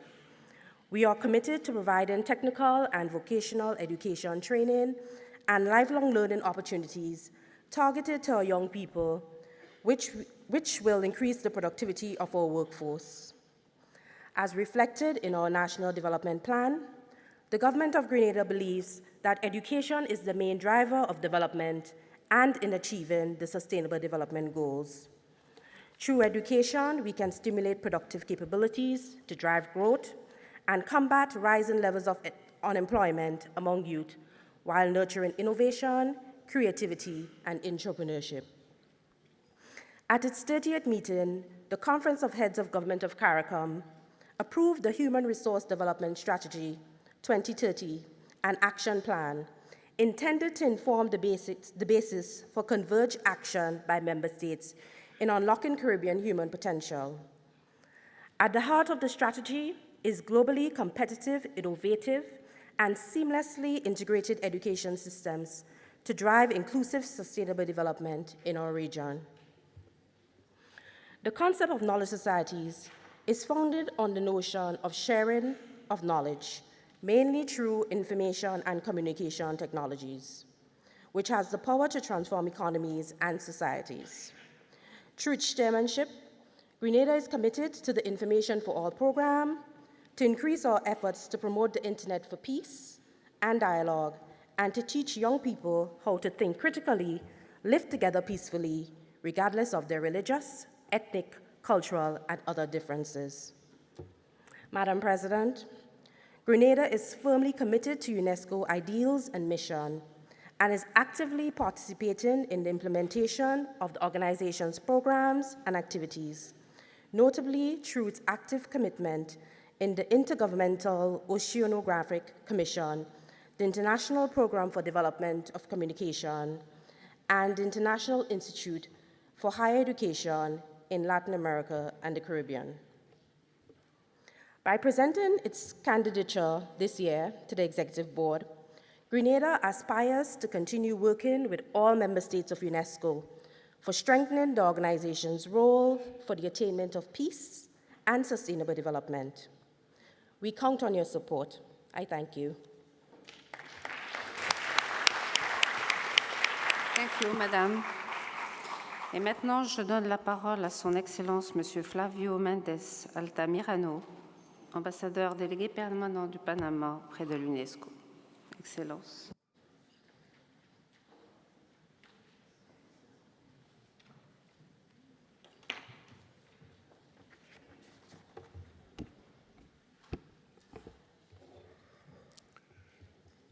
Señora Presidenta, Sus Excelencias Ministros y Viceministros, Sus Excelencias Embajadores, Delegados Permanentes, colegas todos.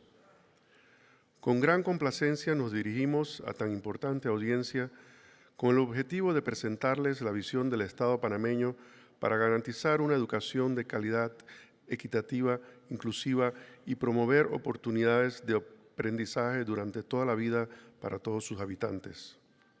Convencidos que una buena educación es la base para mejorar la vida de nuestros ciudadanos, en el año 2016 el excelentísimo señor presidente Juan Carlos Varela, junto con la ministra de Educación Marcela Paredes de Vázquez, instalaron, con el apoyo y facilitación del Programa de Naciones Unidas para el Desarrollo, el diálogo Compromiso Nacional por la Educación, para la definición de la política de Estado en educación e invitando a sectores de la comunidad educativa a participar. La elaboración de políticas educativas y líneas de acción se llevó a cabo en base a 5 ejes temáticos: calidad de la educación, equidad educativa, formación de educadores y directivos, gestión de la educación e inversión a la educación. Después de varios meses de diálogo, en el curso al año, se definió por consenso de los 8 sectores, el de la meta mayor, 7 objetivos específicos, 37 políticas públicas, 241 líneas de acción. La meta mayor consensuada fue que Panamá cuente con un sistema educativo que garantice y promueva el ejercicio efectivo de acceder a una educación de calidad con derecho humano fundamental, una educación en que toda la población tenga la opción a ejercer el derecho de acceso gratuito e igualdad de oportunidades, atendiendo al interés nacional, los objetivos del desarrollo sostenible en educación y los avances en el mundo, que garantice un sistema educativo de calidad incluyente y equitativa de una forma para el ciudadano integral. Son 7 específicos objetivos, de los cuales solamente mencionaré los títulos principales. Asegurar la implementación de un diseño curricular, implementar un modelo de gestión administrativa de inversión eficaz y eficiente, desarrollar un sistema institucional de toma de decisiones basado en la investigación y en la información técnica, garantizar la funcionalidad de las comunidades educativas para que sumen a la responsabilidad de participar de forma activa, diseñar e implementar una política pública que asegure la atracción y retención y formación inicial y continua, garantizar la formación efectiva de la gestión técnico-docente y técnico-administrativa en los colegios, incorporar a los actores de la sociedad de manera interseccional e interinstitucional con el objeto de lograr sinergias y no duplicar esfuerzos. Señores, se llegó a consenso la creación de la ley de un Consejo Permanente Multisectorial para la implementación del Compromiso Nacional para la Educación, cuya principal tarea es acompañar a las autoridades en el proceso de implementación de las políticas y líneas de acción. Con mucha satisfacción, anotamos que durante el mes de octubre del 17, Panamá se desarrolló un taller de Teacher STEAM, auspiciado por la UNESCO por iniciativa en gracias a los Estados Unidos y otras instituciones privadas. Este proyecto, adelantado mediante alianzas público-privadas, busca reducir la brecha en la educación de las jóvenes, interesándolas a proseguir estudios en las ramas de ciencias, tecnología, ingeniería, artes y matemáticas. El taller contó con la participación entusiasta de docentes de 7 países del área centroamericana, los cuales participaron y se comprometieron a introducir modificaciones en las políticas educativas. En el campo de la cultura, nuestro país ha realizado múltiples esfuerzos para seguir dando cumplimiento y vigencia a las convenciones adoptadas por UNESCO. Resaltamos la permanente actualidad e importancia de la Convención para la protección del patrimonio mundial, cultural y natural, el creciente interés de las sociedades y comunidades para contar con elementos inscritos en la lista de la Convención de la salvaguarda del patrimonio cultural inmaterial. También con la contribución a esta convención, nuestro país ha presentado nominaciones en consideración para su comité y en el ámbito interno ha estado levantando un inventario nacional del patrimonio inmaterial. Igualmente destacamos la importancia de la Convención de la Protección y Promoción de Diversidad de las Expresiones Culturales.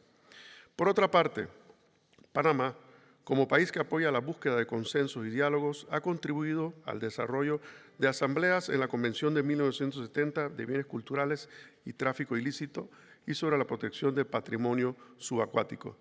Anotamos también con gran satisfacción que una panameña ha sido designada para integrar el Comité Regional de América Latina del Programa de la Memoria del Mundo, donde esperamos aportar sus ideas y conocimientos para la preservación y difusión de documentos. Señoras y señores, en este espíritu de trabajo para afrontar los retos futuros, Panamá desea manifestar su apoyo decidido al 39C/5 como contribución de la organización a dar respuestas a los desafíos contemporáneos y cumpliendo su mandato a través de los grandes programas. Destacamos el esfuerzo de integrar en el calendario de acciones de la Agenda 2030 para el Desarrollo Sostenible y el Acuerdo de París sobre Cambio Climático, que ya están inspirados en los principios del desarrollo sostenible, los valores de paz y la diversidad cultural y derechos humanos. En este momento, al concluir el periodo de la Dirección General de UNESCO, Panamá desea reconocer el trabajo dedicado de la señora Irina Bokova al frente de la organización y ante la actividad donde las transformaciones y el resto del mundo por afianzar la paz y la sana convivencia no ha faltado. También le extendemos una temprana bienvenida a la señora Audrey Azoulay, deseándole éxitos en sus próximas funciones. Muchas gracias.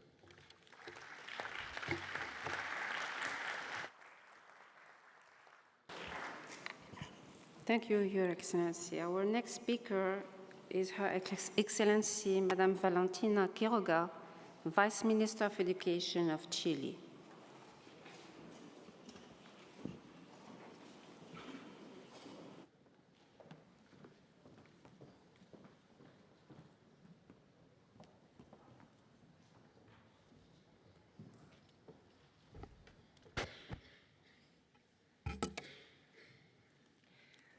Señora Presidenta de la Conferencia General, Presidenta del Consejo Ejecutivo, señora Directora General, señoras y señores jefes de delegación y delegados. La contribución del multilateralismo a nuestra sociedad es innegable. Los valores y anhelos que lo inspiran siguen plenamente vigentes. En este sentido, la UNESCO ha sido un elemento clave para la promoción de la educación, la ciencia, la cultura y la información. Sin embargo, se ha dado la paradoja que mientras por un lado avanzamos hacia la paz y la estabilidad, el desarrollo económico y social, la desaparición de la pobreza y la disminución de las desigualdades, hemos sido testigos del recrudecimiento de nuevas formas de terrorismo. Esta violencia, junto con provocar miedo e incertidumbre y atentar contra los valores de las sociedades democráticas, ha golpeado a los grupos más vulnerables y ha dado lugar, además, a la destrucción no solo de patrimonios culturales compartidos de la humanidad, sino de infraestructura imprescindible para el proceso educativo. Por estas razones, Chile cree firmemente que los objetivos establecidos en el Acta de la Constitución de la UNESCO están más vigentes que nunca. Señora Presidenta, valoramos altamente el trabajo que realiza la organización. Chile, en los últimos años, ha acercado aún más su institucionalidad cultural y educativa a estos valores. Por su intermedio, quisiera informar a esta Asamblea que la Presidenta de la República de Chile, Michelle Bachelet Jeria, ha creado el Ministerio de las Culturas y el Patrimonio, institución que contribuirá de manera decisiva al fomento de la economía creativa, reconociendo la diversidad cultural, el patrimonio material e inmaterial, el respeto de los derechos humanos, la diversidad y la participación. Creemos firmemente que la cultura es una parte constitutiva y fundamental para un país diverso como el nuestro, caracterizado por la pluralidad, el reconocimiento de los pueblos indígenas y de las comunidades migrantes. Señora Presidenta, pensamos que es indispensable continuar trabajando en sinergia en las convenciones culturales de la UNESCO para enfrentar la destrucción de bienes invaluables del patrimonio de la humanidad y los desastres naturales que, agravados por el cambio climático, afectan crecientemente a todas las naciones, particularmente a Chile, país al arbitrio de los fenómenos naturales. En este sentido, apoyamos firmemente los esfuerzos hechos para integrar a las preocupaciones de la UNESCO los desastres naturales. Respecto de nuestros sitios patrimoniales, quisiéramos destacar nuevamente en este foro al Capac Ñan, el sistema vial andino, inscrito en la lista de Patrimonio Mundial de la UNESCO en 2014, como iniciativa conjunta de Chile, Argentina, Bolivia, Colombia, Ecuador y Perú. Su inscripción es un llamado a la unidad del continente y a la paz a través de la cultura. Señora Presidenta, quisiera compartir a esta Asamblea, además, los avances realizados por el Gobierno de la Presidenta Bachelet en la reforma educacional que inició hace 4 años y que es el principal de sus legados. La reforma responde a los compromisos contraídos con los ciudadanos y también de manera muy estrecha con la Agenda 2030, en especial las metas del Objetivo de Desarrollo Sostenible número 4, pues la reforma tiene por objetivo garantizar el derecho a una educación de calidad y apoyar el desarrollo del país y sus territorios. Chile había garantizado en general cobertura educacional a sus ciudadanos desde hace bastantes años. Sin embargo, la calidad y la equidad requerían ajustes muy importantes que hemos implementado no sin dificultad. En estos 4 años de gobierno hemos aprobado más de 25 leyes y cientos de medidas para realizar la transformación más importante de la educación en Chile en los últimos 50 años. Ampliamos la cobertura en 70.000 nuevos cupos en educación parvularia, creamos una nueva institucionalidad y hemos dictado nueva regulación para garantizar en este nivel educacional el más alto estándar. A nivel escolar, hemos transformado la profesión docente, incorporando una fuerte regulación a las universidades formadoras de profesores, elevando los salarios para que sea una de las carreras mejor remuneradas y hemos ampliado las horas no lectivas y, por supuesto, creado una carrera de desarrollo profesional que dignifica la profesión. También hemos aprobado una ley que pone fin al lucro, la selección arbitraria por parte de los establecimientos y que otorga gratuidad a los establecimientos financiados por el Estado, poniendo así y erradicando de esta manera el mercado de la educación. Hemos aprobado algo además que nos llena de orgullo, un nuevo sistema de educación pública que se enfoca en garantizar una educación de calidad, integral e inclusiva y que recupera el sentido republicano de la educación pública, lo cual termina con una de las pesadas herencias que dejó la dictadura militar. Celebramos también la creación de 15 nuevos centros de formación técnica estatales, uno en cada región del país, y la implementación de una política nacional técnico-profesional para el periodo 2016-2030. Señora Presidenta, otro de los cambios de la reforma y que nos llena también de orgullo es la gratuidad en la educación superior que favorece a estudiantes provenientes de sectores de bajos ingresos y que se insertan en nuestras convicciones más profundas, la educación como un derecho y no como un bien de consumo, acompañado además por un programa de acceso que asegura la permanencia de estos estudiantes. Señora Presidenta, esta conferencia está marcada por el final del mandato de la directora general, por lo que aprovecho esta oportunidad para agradecer a Irina Bokova por su gestión y compromiso. La presidenta Bachelet me ha encomendado agradecer su apoyo constante a los sitios patrimoniales chilenos, en varios de nuestros proyectos en particular. Frente a la complejidad y magnitud de los desafíos que el nuevo liderazgo de la UNESCO deberá enfrentar, sobre todo si tenemos en cuenta la severa crisis financiera, creemos firmemente que hoy más que nunca tenemos que fortalecerla haciendo las modificaciones que sean necesarias, pero sin perder el sentido para el cual fue creada. La nueva autoridad ejecutiva de la UNESCO, desde nuestra perspectiva, deberá contribuir con un liderazgo activo y en coordinación estrecha con los Estados miembros a resolver los desafíos que tenemos, así como promover e impulsar los cambios que la UNESCO requiere para reforzar su carácter y los principios por los que fue creada. Señora Presidenta, los desafíos que nos imponen alcanzar los objetivos de la Agenda 2030, la lucha contra el cambio climático, la erradicación de la pobreza, la inclusión social y la promoción de la democracia demuestran que robustecer el papel de la UNESCO va más allá de las obligaciones que tenemos como Estados signatarios de su Constitución. Fortalecer la UNESCO, modernizar su gestión y dotarla de un financiamiento adecuado hoy en esta hora es un imperativo y una obligación moral, y nosotros, como país, no eludiremos ese compromiso. Muchísimas gracias.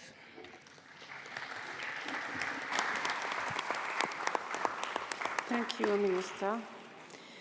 Et maintenant, je donne la parole à son Excellence, Monsieur Dikumpuna Nzadisi Sita José, ambassadeur délégué permanent d'Angola auprès de l'UNESCO.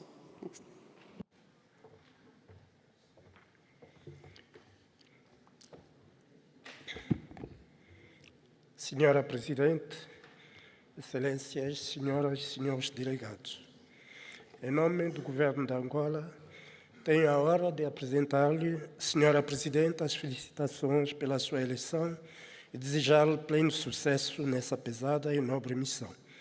Aproveito a oportunidade para saudar o Presidente do Conselho Executivo, cujo órgão desempenhou um papel essencial na preparação das decisões submetidas a esta sessão. Queria saudar particularmente a senhora diretora Irina Bokova pela sua liderança e seu engajamento na defesa dos nobres valores da UNESCO, nomeadamente na salvaguarda da universalidade.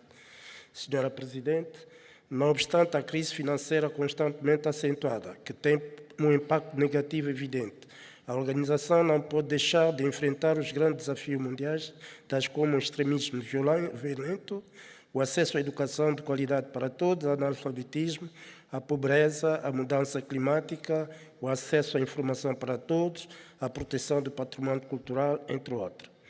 Da mesma forma, ela deverá ter em conta resolutamente as suas prioridades,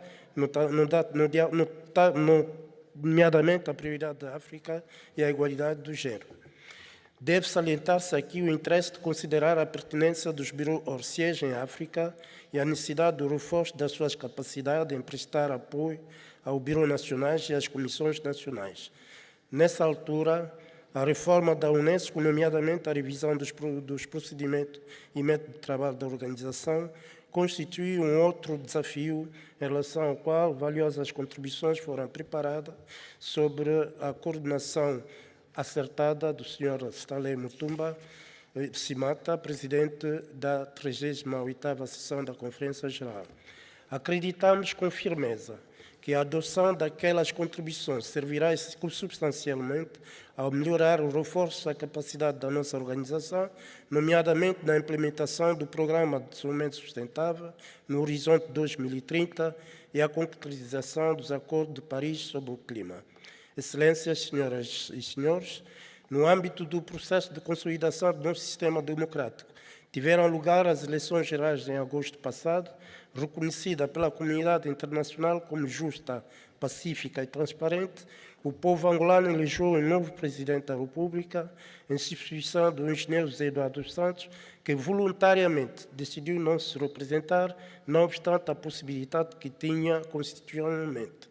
O presidente eleito, Sua Excelência João Manuel Gonçalves Lourenço, expressou-se recentemente dizendo que tivera herdado do presidente Eduardo Santos um país independente, livre, unido, em paz, com um povo reconciliado consigo próprio, o que representa um capital importante que ajudará a enfrentar de forma apropriada o desafio presente e futuro. Em Angola, a educação em direito constitucional que deve ser garantida para todos os angolanos. Durante o ano letivo em curso, mais de 6 milhões de alunos foram inscritos no ensino primário e 2,5 milhões no nível secundário.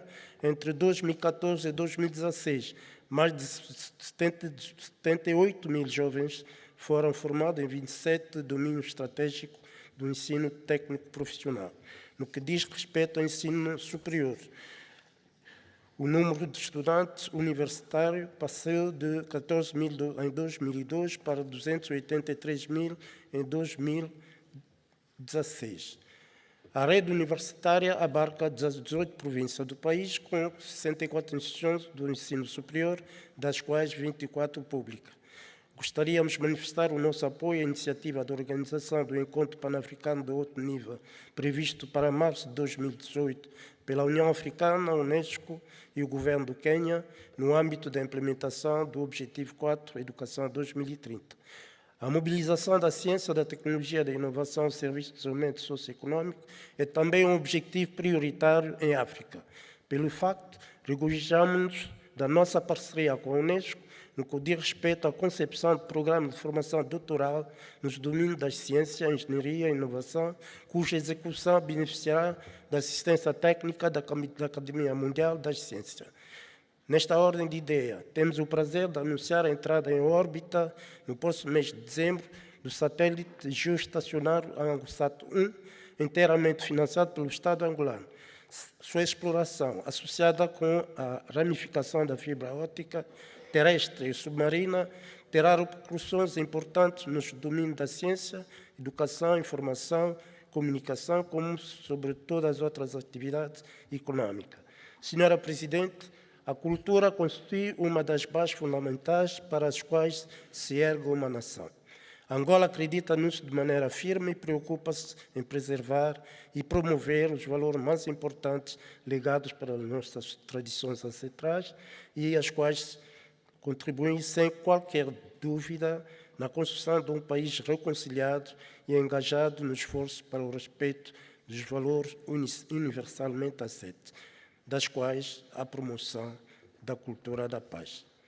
A recente classificação dos vestígios de Banza Congo, capital do antigo Reino do Congo, na lista do Patrimônio Mundial, dignifica nosso país, nossa história, nosso povo, assim como à história universal. A referida inscrição levou o governo a subscrever um verdadeiro compromisso no sentido de preservar aquele sítio histórico enquanto local de memória para todas as comunidades que fazem parte do Reino do Congo, nomeadamente a República Democrática do Congo, o Congo-Brazzaville, o Gabão, sem esquecer a diáspora Congo, nomeadamente nas Américas e nas Caraíbas, e, consequentemente, promover o turismo cultural e o desenvolvimento sustentável. No âmbito da cultura de paz, continuaremos a trabalhar com a UNESCO e a União Africana na materialização dos nossos compromissos para a implementação das recomendações contidas no Plano de Ação de Luanda, adotado em março de 2013. Para terminar, temos o prazer de anunciar a eleição de Angola no Conselho Direto do Homem das Nações Unidas, devendo tomar parte ativo nela a partir de janeiro de 2018, durante 3 anos. Merci, Excellence. Et maintenant, je donne la parole à son Excellence M. Yang Il-kim, ambassadeur, délégué permanent de la République populaire démocratique de Corée auprès de l'UNESCO.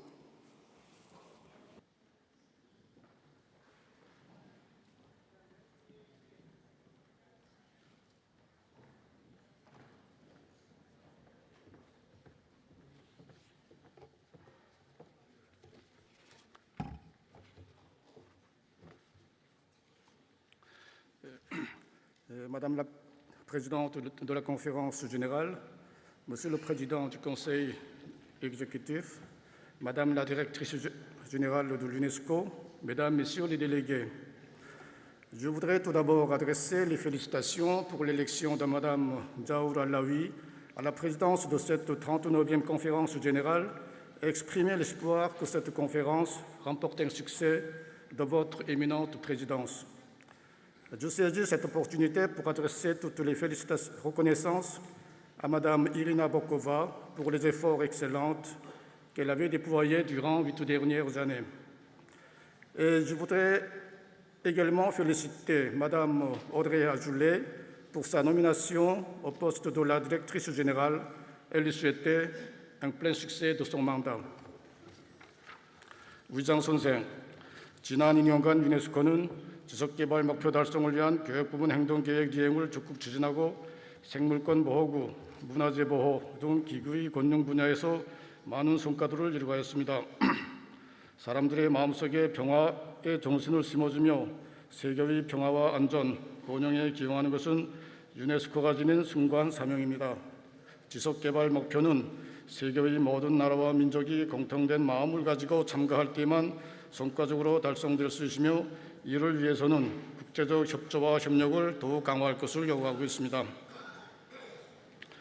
그러나 인류가 염원하는 평화롭고 문명한 세계 건설을 위한 유네스코와 국제 공동체의 노력은 위험 심각한 도전에 직면하고 있습니다. 세계의 도처에서 주권 침해와 내정 간섭 시도들이 계속되고 있으며 나라 간, 종교 간, 문명 간 대결 상황이 지속되고 있습니다.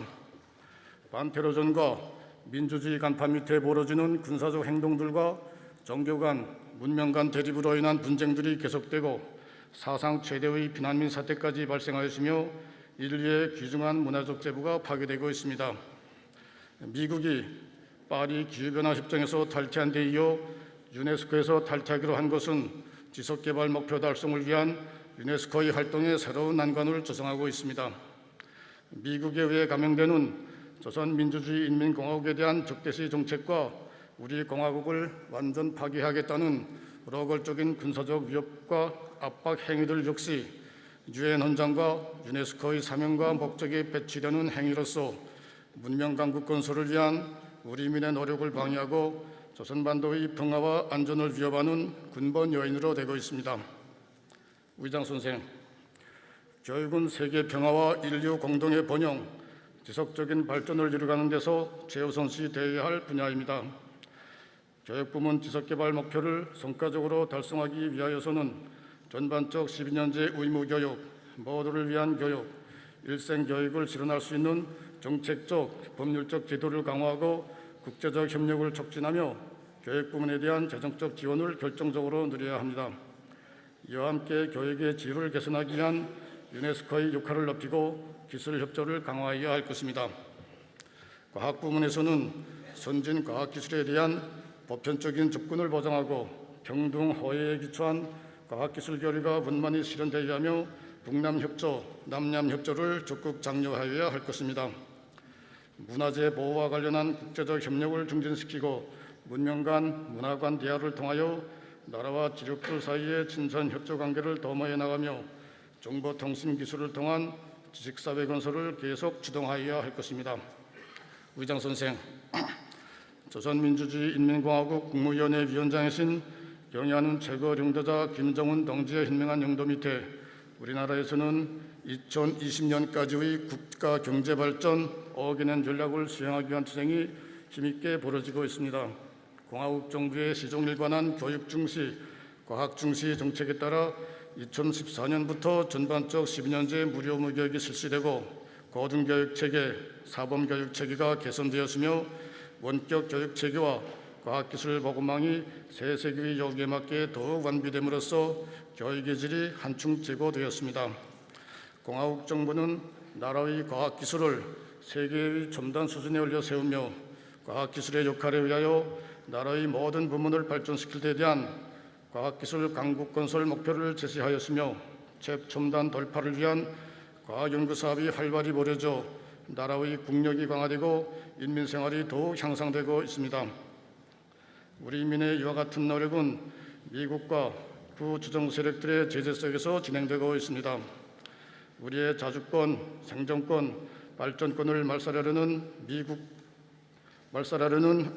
미국의 위협과 제재는 교육, 과학, 정보통신 분야는 물론 체육 부문과 인민들의 일상생활에도 막대한 부정적 효과를 미치고 있습니다. 현대 문명을 파괴하는 이러한 반인류적, 반문명적 행위들은 당장 중지되어야 합니다. 오늘의 환경과 조건은 매우 어렵지만 우리 인민은 자력자강의 위대한 동력과 과학기술의 위력으로 문명 가국 건설과 지속개발 목표를 달성하기 위한 투쟁을 계속 힘있게 벌려나갈 것입니다. 조선민주주의 인민공화국은 앞으로도 자주 평화, 진선의 대외 정책적 이념에 따라 국제적 협조와 단결을 더욱 활발히 발전시켜 나갈 것이며 지속개발 목표 달성을 위한 유네스코와 성공국들의 노력에 적극 합류할 것입니다. 감사합니다.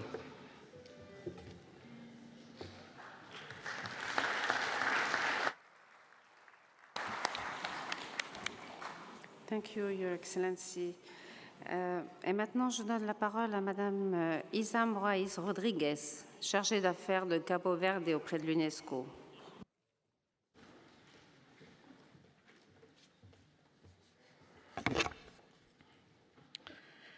Senhora Presidente da Conferência Geral, Senhora Diretora-Geral da UNESCO, distintos ministros, embaixadores e delegados permanentes junto da UNESCO, ilustres delegados e convidados à Conferência Geral, minhas senhoras e meus senhores, em nome do Governo da República de Cabo Verde, é para mim uma grande honra dirigir-me a esta magna Assembleia para reafirmar o engajamento do meu país aos valores e ideais fundadores da UNESCO. Senhora Presidente, quero antes de mais endereçar-lhe as minhas sinceras felicitações pela sua eleição à presidência da Conferência Geral da UNESCO. Auguramos-lhe sucessos plenos para o seu mandato e expressamos a nossa inteira confiança e reconhecimento nas suas competências e qualidades para saber conduzir os trabalhos desta Conferência Geral. As nossas felicitações estendem-se igualmente ao seu antecessor, o Sr. Stanley Mutumba Simatá, pela sua sábia liderança nos últimos 2 anos. No momento em que termina o seu mandato, não podíamos deixar de prestar uma justa homenagem e felicitar vivamente a Sra. Irina Bokova por toda a dedicação e competência com que soube conduzir a bom porto os destinos da UNESCO. Os nossos maiores votos de sucessos e felicidades. Da mesma forma, saudamos calorosamente a eleição da Sra. Audrey Azoulay para o cargo de Diretora-Geral da UNESCO, convictos de que a sua reconhecida experiência será essencial para dar continuidade aos desígnios da instituição na implementação da Agenda 2030 Ela saberá, sem dúvida, conduzir a Unesco na sua incessante procura e promoção da paz no mundo. Minhas senhoras e meus senhores, esta Conferência Geral retoma as grandes questões que constituem o cerne do mandato da Unesco e estamos seguros de que dela resultarão decisões importantes, tais como o acesso a uma educação de qualidade para todos e a preservação do património cultural e natural mundial. Fenómenos preocupantes como a escalada das manifestações de intolerância sobremaneira relacionadas com os movimentos migratórios, os crimes contra o património cultural mundial, os conflitos que persistem em várias regiões do globo, os efeitos das mudanças climáticas, assim como vários outros fenómenos globais, com impactos negativos no desenvolvimento económico e social em geral, interpelam-nos a uma maior vigilância, intervenção e promoção do diálogo, do respeito e da cooperação rumo à construção de um mundo melhor para gerações futuras.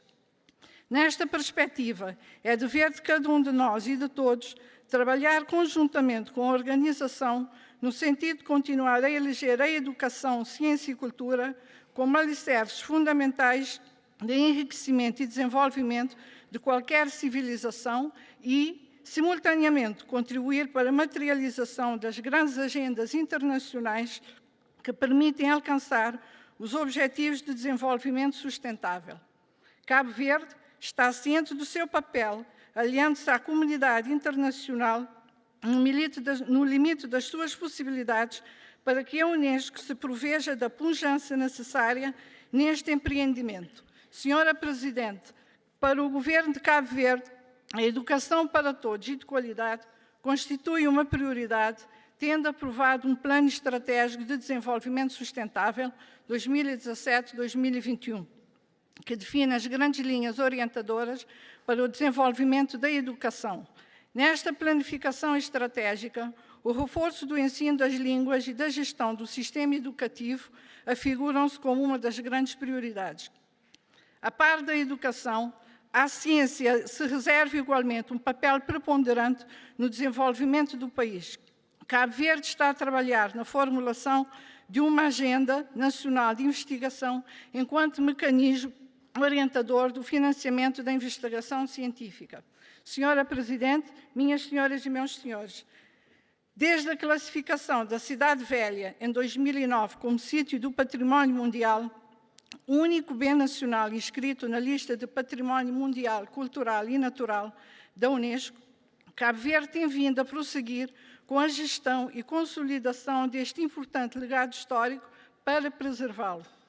No domínio do património cultural e imaterial, o país instituiu um programa de inventário nacional, tendo identificado até ao presente momento 2 propostas potenciais, os casos da Tabanca e da Morna, estando esta última na fase preparatória para a sua submissão à lista representativa em março de 2018.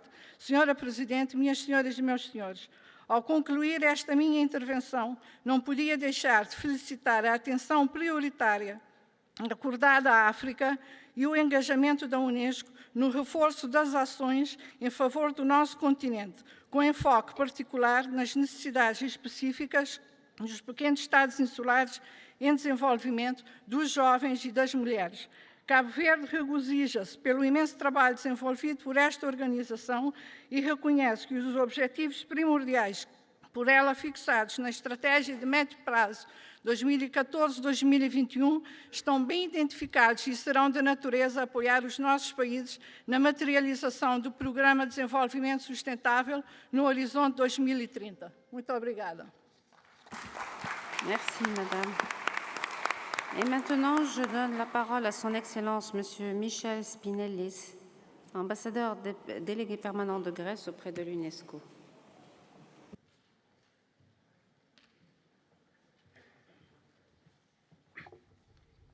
Madam President, Excellencies, ladies and gentlemen, allow me to wholeheartedly congratulate you and the other members of the Bureau on your election. We should be remiss if we didn't express sincere appreciation to the Director General, Mrs. Bokova, for her long and important contribution. We would like also warmly to congratulate Ms. André Azoulay on her nomination. We do believe that the organization, with a new Director General at its helm, will carry on its course intended for constructive action.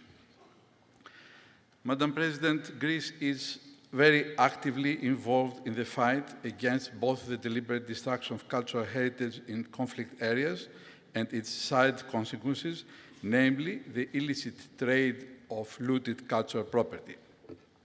Greece has already incorporated in its internal legal order Security Council Resolution 2199, and in this respect is currently at the stage of adopting specific implementing regulations. Brutal attacks against cultural heritage target not only historic monuments and sites of greatest importance for humanity, but also the very substance of human nature, which evolves through diversity. Therefore, respect for cultural diversity, namely respect for every possible form of past, present, and future human art and expression, including religious monuments and sites, paves the way to reconciliation, coexistence, social cohesion, and thus peace. Over the past 2 years, Greece held the chairmanship of the Intergovernmental Committee for the Protection of Cultural Property in the event of armed conflict. Within this context, and following the adoption of Security Council Resolution 2199, the committee, acting in cooperation with Director General, issued 6 consecutive statements which condemned in the strongest possible terms the deliberate destruction of cultural heritage in Syria and Iraq as being a blatant violation of international law, and urged the international community to unite and intensify its efforts to confront its unprecedented situation caused by terrorist groups such as ISIS. Greece looks and stands for re-election in the committee to continue working on these crucial matters. Furthermore, Greece led the foundations of the newly established mechanism for the monitoring of the 1970 UNESCO Convention Against Illicit Trafficking in Cultural Goods and Treasures, the so-called Subsidiary Committee, with a view, among others, to coordinate international cooperation for the protection of cultural property, particularly in case of armed conflict, and for combating illicit trafficking of cultural treasures, mainly through successive meetings of the chairpersons of the committees of the 6 UNESCO Cultural Conventions.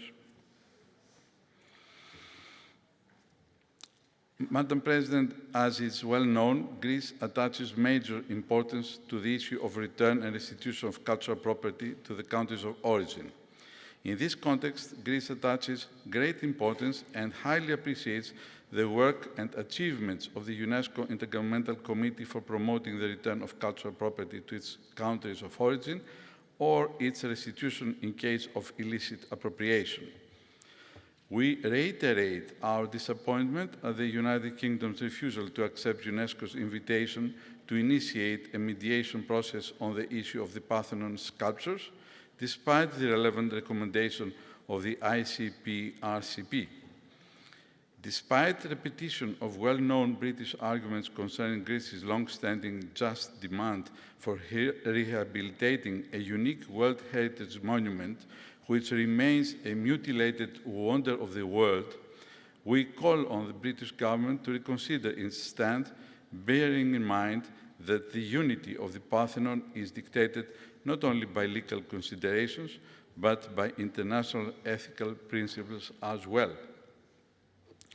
We do reiterate as well the commitment of all states to fully respect the World Heritage Monuments, Christian or non-Christian alike, on their territory. Any attempt to alter the use of Hagia Sophia would be totally incompatible with its character as a museum.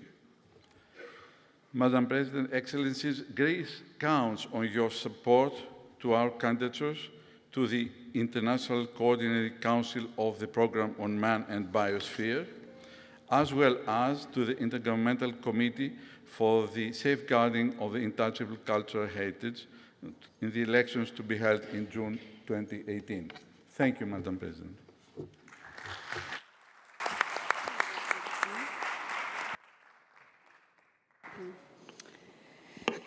Thank you, Ambassador. And now, I will give the floor to our last speaker, Her Excellency Madame Anna Simon, Ambassador, Permanent Delegate of Eritrea to UNESCO.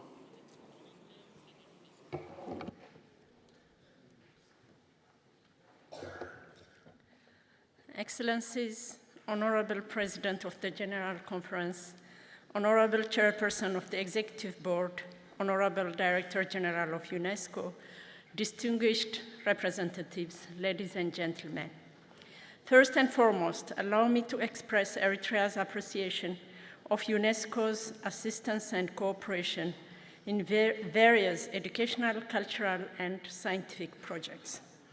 At the same time, I would like to congratulate Ms. Irina Bokova for her commitment in promoting UNESCO's noble principles and values during her double term as the organization's Director General. I wish her success in her future endeavors. Je saisis cette occasion pour féliciter également Madame Audrey Azoulay pour son élection au poste de directrice générale de l'UNESCO, tout en lui souhaitant un mandat plein de succès face aux défis qui l'attendent. For Eritrea, year 2017 has been a landmark with the inscription of Asmara, a modern city of Africa, onto the World Heritage List of UNESCO. This inscription of the first ever Eritrean site has been realized thanks to an unwavering support from UNESCO and its advisory bodies. Eritrea continues its dedication towards ensuring the registration of other Eritrean sites such as Koheto Cultural Landscape and Adulis.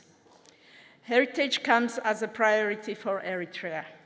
2016-2017 was the biennium of cultural workshop in and out of country, of media and community-based trainings to raise awareness on safeguarding intangible cultural heritage, and the biennium of the preparation of oral tradition books in various Eritrean ethnic languages.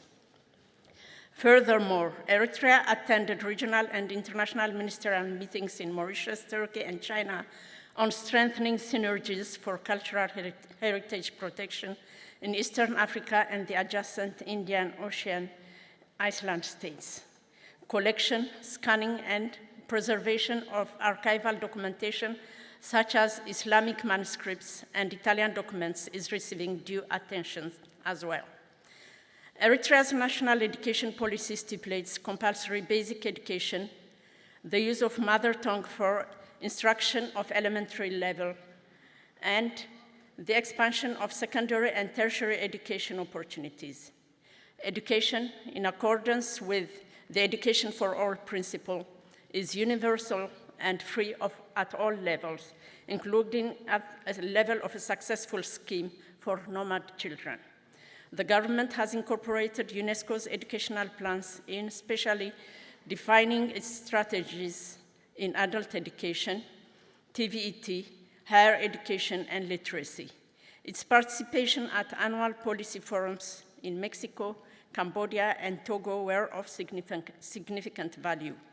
The 2016 Youth and Entrepreneurship Forum in East Africa and several other meetings related to the project titled Enhancing Equitable Access to Quality Basic Education for Social Justice had no less contribution. Moreover, a workshop on the development of SDG roadmap with special focus on policy management and planning, and a training on SDG indicators were held in Eritrea. These activities are in line with the educational goals of the 2030 UN Agenda on Sustainable Development. With regards to science, Eritrea's strategic objectives aim at strengthening technology and innovation, enhancing capacity building for research and education, promoting international cooperation for the protection and sustainable management of natural sciences. Accordingly, Eritrea held awareness-raising workshops on the protection of environment and attended the fourth session of IOC Subcommission for Africa and the adjacent island states in Alexandria this year. Eritrea gives high significance to UNESCO's PPP, despite unexpected difficulties during biennium 2016-2017. We are deeply engaged to remedying lost opportunities by working towards concrete results during the coming biennium. Before closing, I would like to call for a strong solidarity among all UNESCO member states to confront the extremely challenging tasks ahead of us. I'm fully confident that the 39th plenary session of the General Conference of UNESCO will conclude its work successfully. Thank you for your attention. Thank you, Madame Ambassador. Excellences, Mesdames et Messieurs, ceci nous amène à la conclusion de la réunion de cet après-midi. La plénière se réunira de nouveau demain matin à 10 heures précises. Je vous souhaite une excellente soirée et la séance est levée.